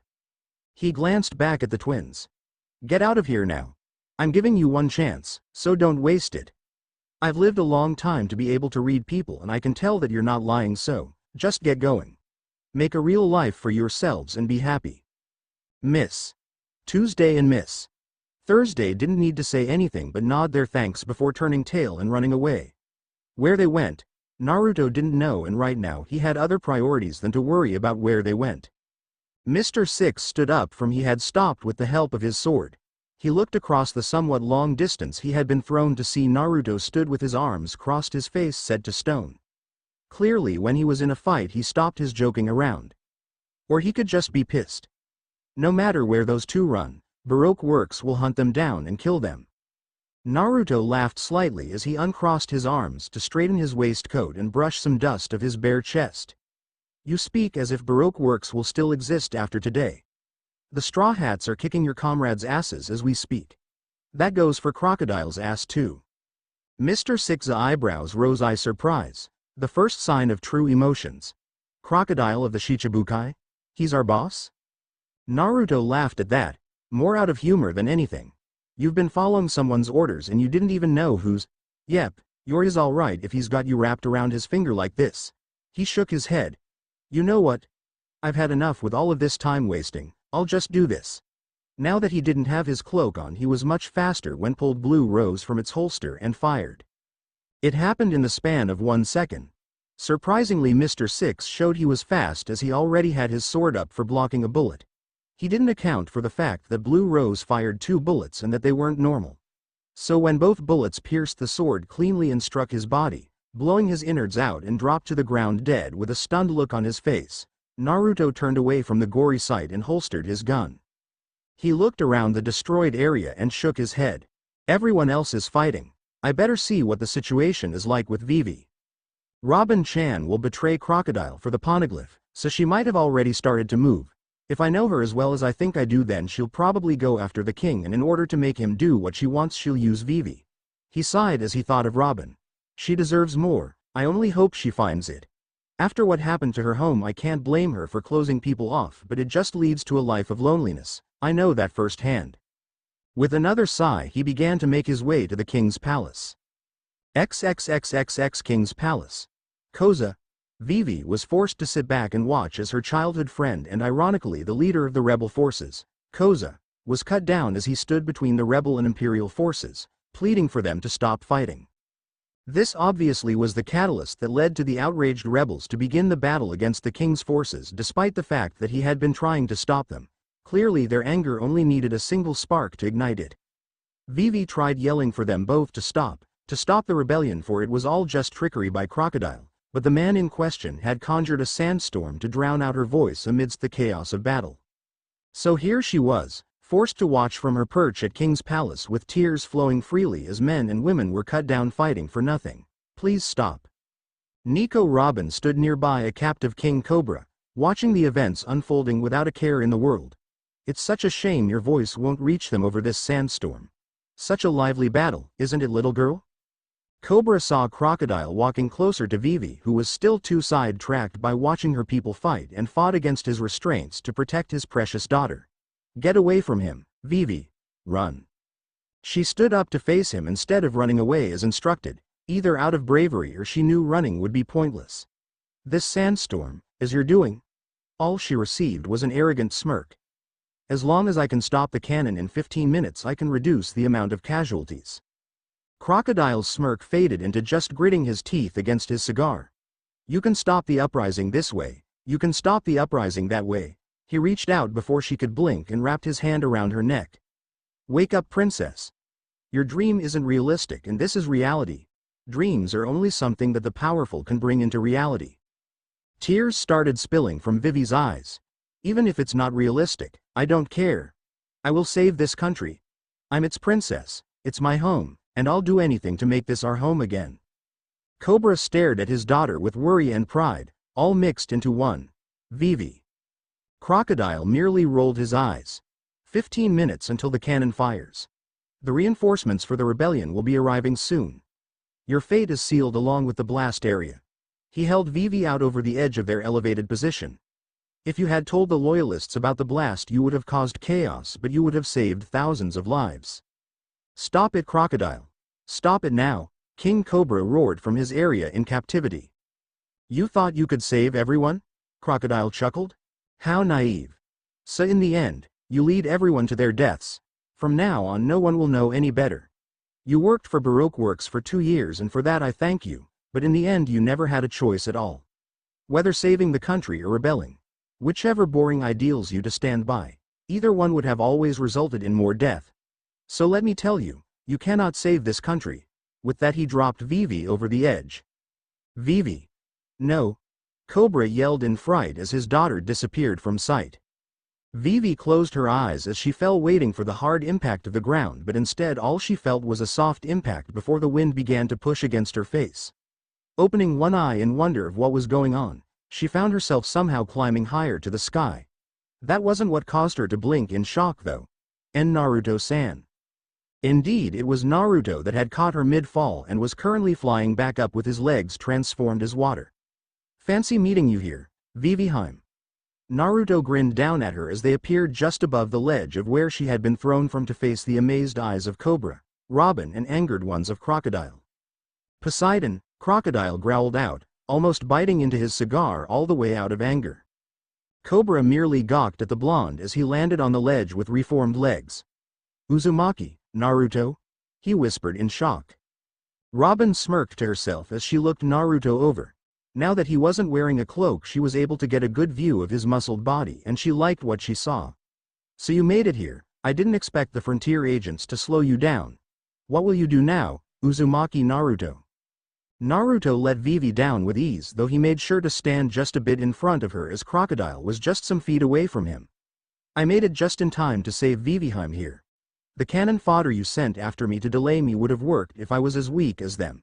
You underestimated me, Crocodile. Crocodile just smirked at him. So you killed Mr. Six and those other failures? I expected as much. He held out his arm, which gathered sand around it, including his hand, which had a sharp point to it. Since Straw Hat Luffy failed in killing me, you must be the next person to fall at my feet. His legs turned to sand as he flew at Naruto. Dazato Supada. Desert Sword. His right hand, which had been turned into a loose blade of fast-moving sand, slashed down at Naruto with incredible speed and power. Naruto didn't bother to move like Vivi did as she hid behind him out of instinct and instead raised his hand up.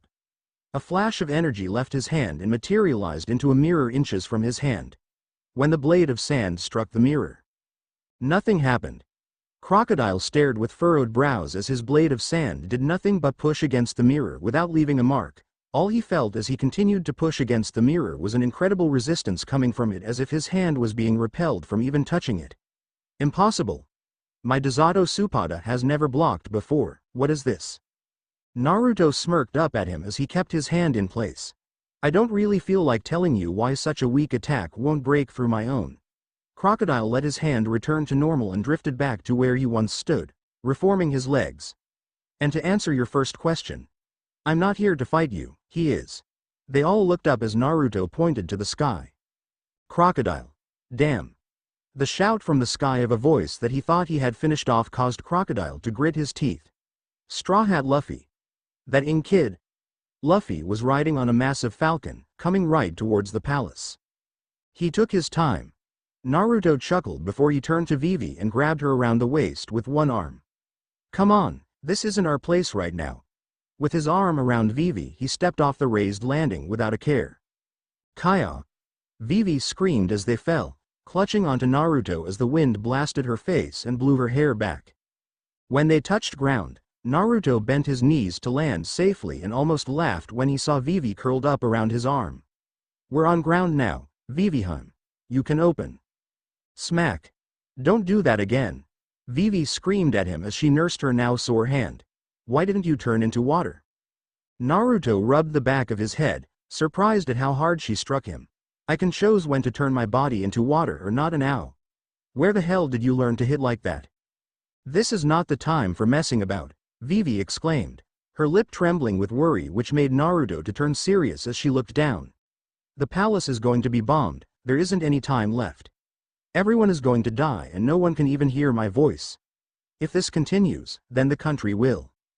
Hey, don't worry, he said with a grin, catching her attention as she looked up at him. He placed a hand on her shoulder.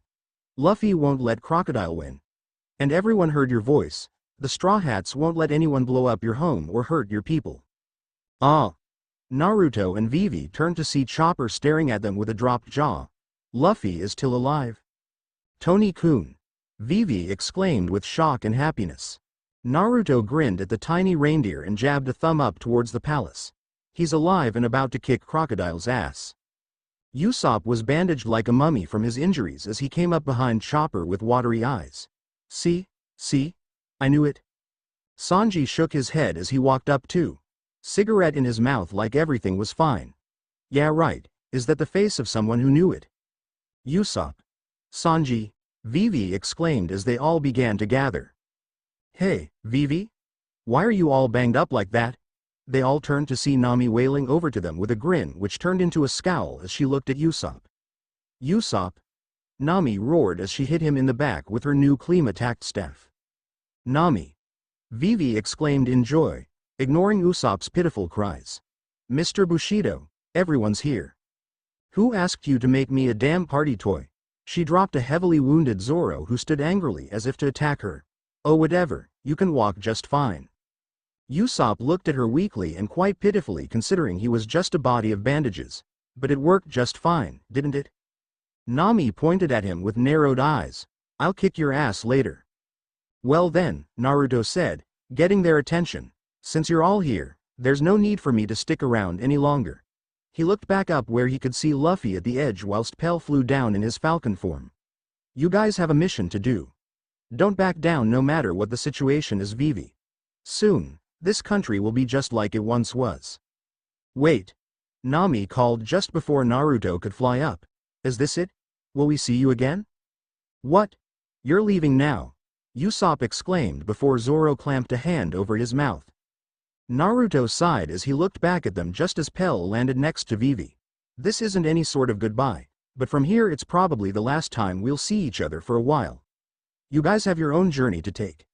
I'm here to test Luffy, to see if he's got what it takes to survive. Once Crocodile is defeated, I'll do what I can to help the country with its draft, but I can't stick around much longer. Why not? Chopper asked with a confused frown and tilted head. Idiot. Zoro muttered, shaking his head. He's known as the world's most wanted pirate. Smoker's aware of him actually being alive now, and it won't be long before he contacts Marine HQ. Do you understand what that would mean for Alabasta? It will be targeted by every marine available if they believe he's still here. Whoa, really? Chopper looked up at Naruto with amazement. That's not all. If they find out I'm allies with you guys in any way, they'll come after you. Smoker already knows I helped you in Nanohana and in Rainbase, but there's no solid evidence. It would be better if it stayed that way. Naruto explained with a sigh.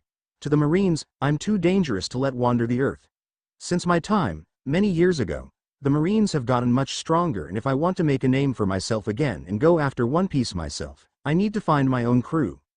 His feet began to turn into water bit by bit. I won't say goodbye, because I know we'll meet again, so I'll see you later. Uzumaki Naruto. Pell said, walking forward to bow to Naruto. Thank you for taking care and protecting Vivi-sama. With his legs now just water and hovering, he glanced back. Think nothing of it, it was my pleasure. He winked at Vivi with a smile. Later. With that said, he shot up towards the upper level. Nami stared up after him with a sad but hopeful smile. Next time we see each other, I won't let you slip through my fingers again. I always get what I want in the end. Vivi also stared up, though she had a smile on her face. Thank you for helping us. I hope we see each other again one day, Naruto-kun. XXXXX Luffy launched himself at Crocodile from where he had been dropped by Pell. Don't you understand, Straw Hat Luffy? No matter how many times you try, you will never hit me. Is it that you want to be impaled by my hook again? Is that it? Luffy ignored his words in favor of flying at him and punching Crocodile, which struck the clearly surprised man in the jaw, forcing him to spit up blood from the force of the impact as he was sent flying. Luffy didn't stop though, as he skidded along the ground and shot his hands at Crocodile whilst his legs began to spin rapidly. Gomu Gomu no. Who is that? Cobra asked with awe at seeing someone actually strike Crocodile. TCH, boy, Crocodile growled as he stopped himself from sliding, only to have Luffy grab him by the lapels of his coat. Crocodile looked down with gritted teeth as he saw moisture on the Straw Hat's hands and arms. Could he really have? He had no time to think on it though, as Luffy's legs gained the right momentum that allowed him kick off from the ground and spin toward his opponent to deliver a powerful headbutt. Murunoko. Gum Gum Buzzsaw. Crocodile was sent flying once more and landed on his back whilst blood spilled from his forehead. Luffy was able to backflip from the attack and land on his feet with a grin. Hee, got you. This boy, Cobra whispered once more in amazement. Robin smirked as she saw her boss and partner hit the ground. Hey. Looks like Luffy's got it handled up here. Cobra and Robin turned to their right to see Naruto somehow stood there with a grin on his face. There's no need for me to interfere right now. Uzumaki Naruto. Cobra asked with a confused look. Naruto looked at the king with a smile. So it really is you, old friend. How is it you haven't changed in 30-something years? Naruto's smile faltered slight, and Robin was slightly surprised at the sight of anguish and sadness in his eyes as he was asked the question. If I knew the answer, old friend, I'd tell you. But I'm as much as in the dark about than anyone else. Robin's eyebrows rose at the answer. He doesn't know why he doesn't age like normal people. How can one not know such a significant detail? Cobra smiled sadly at that, though he was happy to see an old friend from many years ago. I see. Despite the situation we find ourselves in, it is good to see you again. Uzumaki Naruto. Robin spoke up with her soft tone. Do you still persist to just stand by and watch? Of course. Naruto looked back at the fight. He doesn't need any help. Luffy panted slightly as he stared at Crocodile's prone body. Get up, Crocodile. Stand up. The barrel on his back was keeping him wet from the pipe running from it. At the moment I lost, the water from Yuba made me notice something. If you touch water, you can't turn into sand anyway. That's why you hate the rain. Because you're afraid of it. As long as I keep myself wet, I can beat you this way. The show is just beginning. I won't lose this time. Robin shook her head at the rubber boy. No matter what he does, he won't win. Is that so? Naruto looked over at Robin. Or are you trying to convince yourself he can't win? Because that way you won't be confused about what to think anymore. That it would be easier for him to just die? Sorry love, but the world doesn't work like that. Just watch the fight, and then make your judgments. He turned back to the fight and paid no attention to what Robin's reaction was to what he had said. It didn't matter as long as she began to believe in the possibility that the seemingly impossible could happen. XXXXX Straw Hat Pirates. What? Usopp exclaimed to Vivi as the war between the royal family and rebellion waged around them. You want me to find the shooter? How the hell am I supposed to do that? Vivi nodded her head with determination. There's no time to think about, we've only got 10 minutes. Usopp frowned and cupped his chin in thought. Since the diameter of the blast is about 5 kilometers or so, the enemy should be at least 2.5 kilometers away. No. Vivi shouted, suddenly catching them all off guard. The shooters might be very near here. What? Usopp exclaimed with wide eyes. How? If the shooter is here, then they'll be. Nami grit her teeth and clenched her fists. Crocodile is that sort of person. Killing his own nakama. Chopper growled out. One of Baroque Works' disguised soldiers made an effort to attack Vivi from behind, but before he could so much as hope to swing his weapon, he was quickly and efficiently taken down courtesy of a sword slash and kick to the face by Zoro and Sanji. This alerted the rest to the fact that they were surrounded by members of Baroque Works' billions, all vying for Vivi's blood. Damn it! Usopp exclaimed, feeling panic and fear. We've finally found you, Princess Vivi. Killing you will earn us a promotion. And we'll become millionaires. Well, aren't they ambitious? Nami commented, moving into a stance with her claim attacked, though Sanji and Zoro were at the front already. How long do you plan on taking? Sanji questioned his nakama rival. Zoro looked at him and shrugged.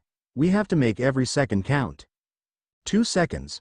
Both men shouted simultaneously before moving in on the millions. As they quickly dispatched all of the men, the Straw Hats quickly separated in order to find the bomb quicker, since they only had a short time limit before it went off. As she ran, Vivi bit her bottom lip in worry. Can this country really be saved? Images of her friends popped into her head. Luffy-san, Nami-chan, Sanji-san, Tony-kun, Mr. Bushido and Naruto-kun. Thanks to you all I've made it this far. I know with you, we can save this country. XXXXX Luffy versus Crocodile. Crocodile sat on the ground laughing at Luffy. You think you can beat me? Luffy didn't so much as blink as he answered, yes. Even while under such danger, you could still see through my trick. But in the end you're still young, so you think that's all there is to it? You are wrong. You know, I'm one of the Shichibukai. Crocodile laughed even more at the absurdity of Luffy's belief in defeating him. Luffy positioned himself into his fighting stance as he prepared for anything. Huh? You're one of the Shichibukai? Then I'll just be the 8th one of you then? Cobra simply stared in awe of Luffy. That man is. He's a pirate as well, haven't you heard? Robin glanced over at Cobra. So the princess gets to live a little longer.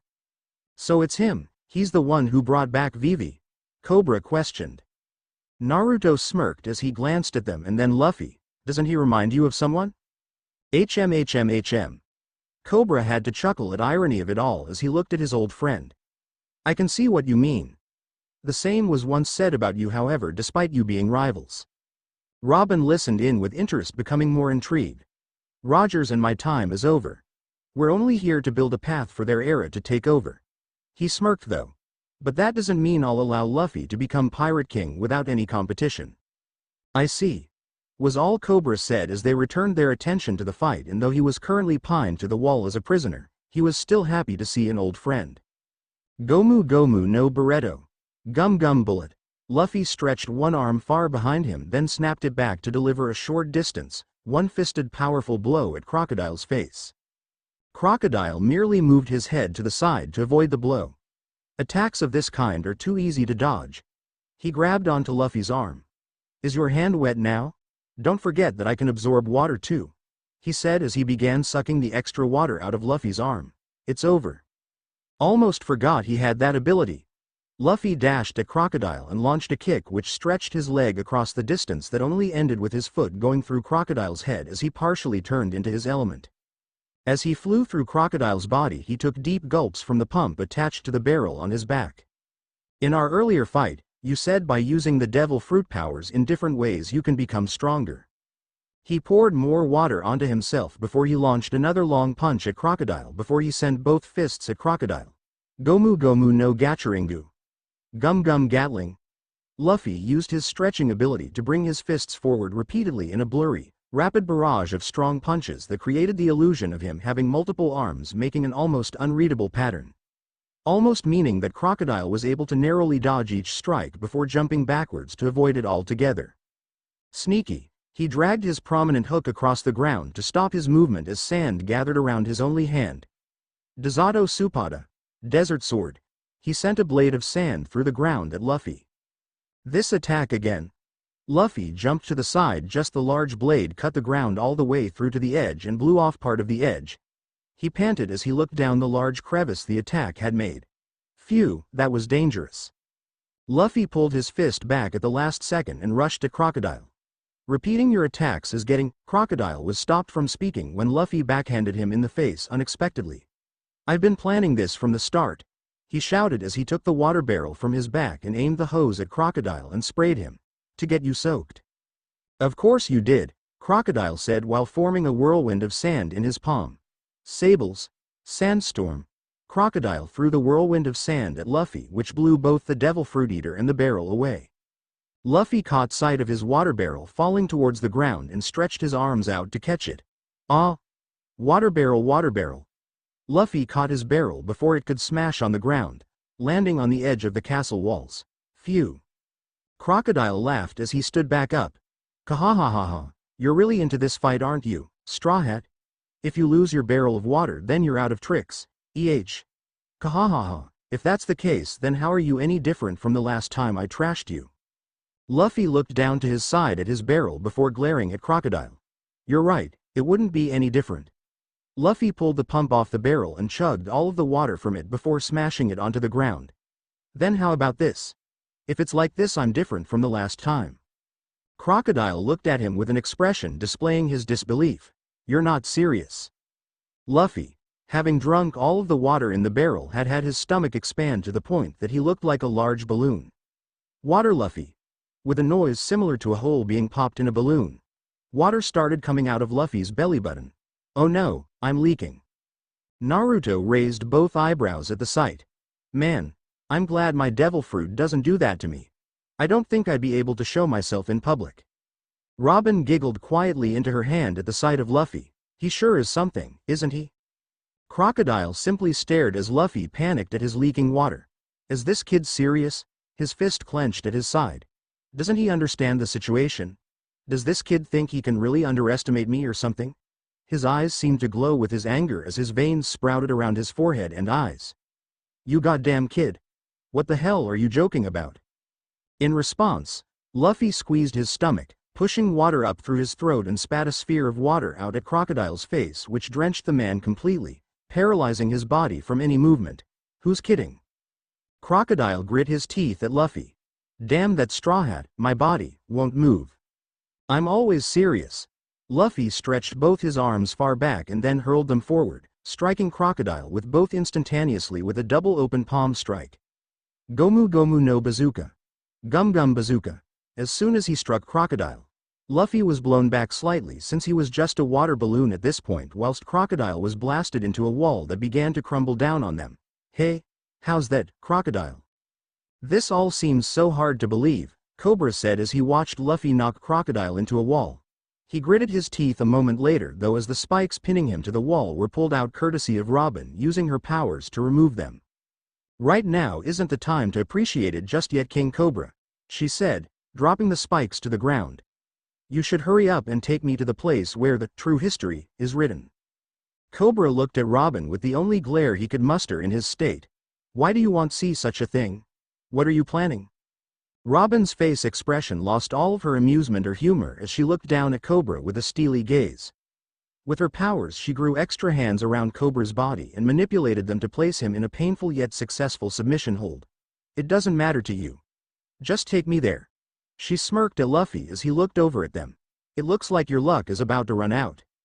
The rubble that had covered Crocodile was pushed away by sand as Crocodile emerged with an incensed look on his face.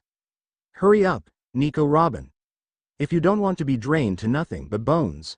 This kid has made me pissed. Robin nodded with closed eyes and a smile. As you wish. She turned to Naruto, who, other than moving his hand to his gun when she harmed Cobra, did nothing. And what of you, Uzumaki Naruto? In consideration to what you are, it would be against your benefit to stick around. Naruto barely glanced at her. How many times must I tell you, Robin-chan? My place is here. I can trust that you won't do anything rash with my old friend there, can't I? After all, you just wish to see the true history, am I right? Robin raised an eyebrow at him from the way he worded his words. Very well, but I must inform you, the battle was over the moment Straw Hat Luffy appeared at this location, she said as she began to walk away. Straw Hat Luffy, listen to me, Crocodile said, grinning evilly. Every rock on this earth will be destroyed. Crocodile placed his hand on the ground and almost instantly all of the grass began to turn yellow, then the trees, and then every part of the ground began to dry out and crack as if an earthquake had struck it before splitting open. Luffy began to fall through the fissure that had opened up. That bastard, water gun. He shot of globs of water from his mouth at Crocodile, but the man simply raised his hand and sucked the water into it. He used his hand to absorb it as easy as that. You think you took away my ability, Water Luffy? Then you're an ever greater fool than I could have imagined. The power of sand depends solely on the power of aridity, you see? This right hand can make anything dry without limits, even trees, rocks or dirt. The earth began to shake as Crocodile used his power on everything around him. Turn everything back into sand. Luffy watched as the entire area was turned to sand, statues, trees, doors and even grass. Rocks turned into sand too. He looked down when he noticed something missing. Grr. My sandals too. Everything touched by my right hand will dry into sand. Crocodile laughed. Everything began to die and erode. Ground seco. Ground drying. Crocodile didn't stop as he turned what was once a beauty atop of Alabasta's royal palace to a wasteland. Naruto, who was hovering just over the destroyed land, stared at Crocodile with narrowed eyes. He's stronger than I thought he was. I'm not even sure what our powers would do to each other, but I do know he would be a difficult person for me to fight. All the more reason for him to be on my crew. Knock a little sense into him along with bribery and it should be no problem. XXXXX Luffy pulled himself up on a ledge overlooking what used to be the palace lawn that they had been fighting on. Damn, that guy's right hand can make the palace's lawn turn a desert. He looked around below to where the fighting was still going on. Where did he go? This little fight caused me to lose so much energy. Luffy looked up to see Crocodile reform from sand standing on the ledge he was currently holding on to. He reached down and grabbed Luffy around the neck with his right hand. Luffy tried to spit a water ball at Crocodile again but missed as Crocodile moved his head. You didn't hit me this time, Straw Hat Luffy. Pathetic. Just like he had just done so to the palace lawn, he began absorbing Luffy's fluid from his body, which was causing his skin to shrivel up and even caused his bones to show. For the second time, you lose. Luffy's body, which had now completely shriveled up and wrinkled, could only hand from Crocodile's grip as the member of the Shichibukai looked up at the massive clock tower. This is a good way for you to die. In just 6 minutes this entire area and this yard will be destroyed. He threw Luffy high into the air. So just stay quiet and enjoy the show. Celebrate the birth of a new sand country and its king. He let Luffy's body lifelessly hit the ground. Sorry. I'm in a hurry. I have to go. I think she meant the tomb in the west side. Crocodile's body turned to sand and was blown away by the wind. Naruto sighed at another loss for Luffy from where he was currently walking towards the downed pirate. Whilst he clearly could have helped him, he didn't think he really had a right to jump in. It was Luffy's fight and unless he asked for help then he wouldn't help. The only ones who had a right to help were his crew. He was just a tag along to the Straw Hats. It would take more than just Crocodile to make him jump in and help Luffy. As he got closer, Naruto looked down at the pitiful-looking form of a dried-up rubber man. You giving up already? A small shadow on the ground seemed to grow larger, prompting him to look up with curiosity, only for the very thing coming towards them make him grin and shake his head. What star were you born under to be so damn lucky? He stepped to the side just as the glob of water that had been evaded by Crocodile to come back down and smother Luffy. Ooh-ah! Luffy shouted as his body became revitalized and he shot up, taking in a big gulp of air. I thought I was dead for sure. He panted for air before looking up at Naruto. Why didn't you stop him? Naruto shrugged as he began to turn into his element. He wasn't my guy to beat, he was yours. Taking that away from you would only make you angry and worse, crush your pride. Now, go and kick his ass for sure, one more chance and that's it. Luffy grinned as he nodded his head at him before standing up. I gotta find him then, I'm not letting him go that easily. He began to run in a direction and Naruto counted down the seconds before Luffy ran back with a sheepish grin. Naruto jabbed his thumb in the opposite direction without a word and Luffy took off like a bullet. Naruto looked off in the distance. Luffy went just as his entire body excluding his head turned to water. The conclusion is almost here. Without a sound his head turned to water and the glob of water splashed onto the sand and was absorbed, revealing this Naruto was nothing but a mere clone. The end. Now we will see you in the next video.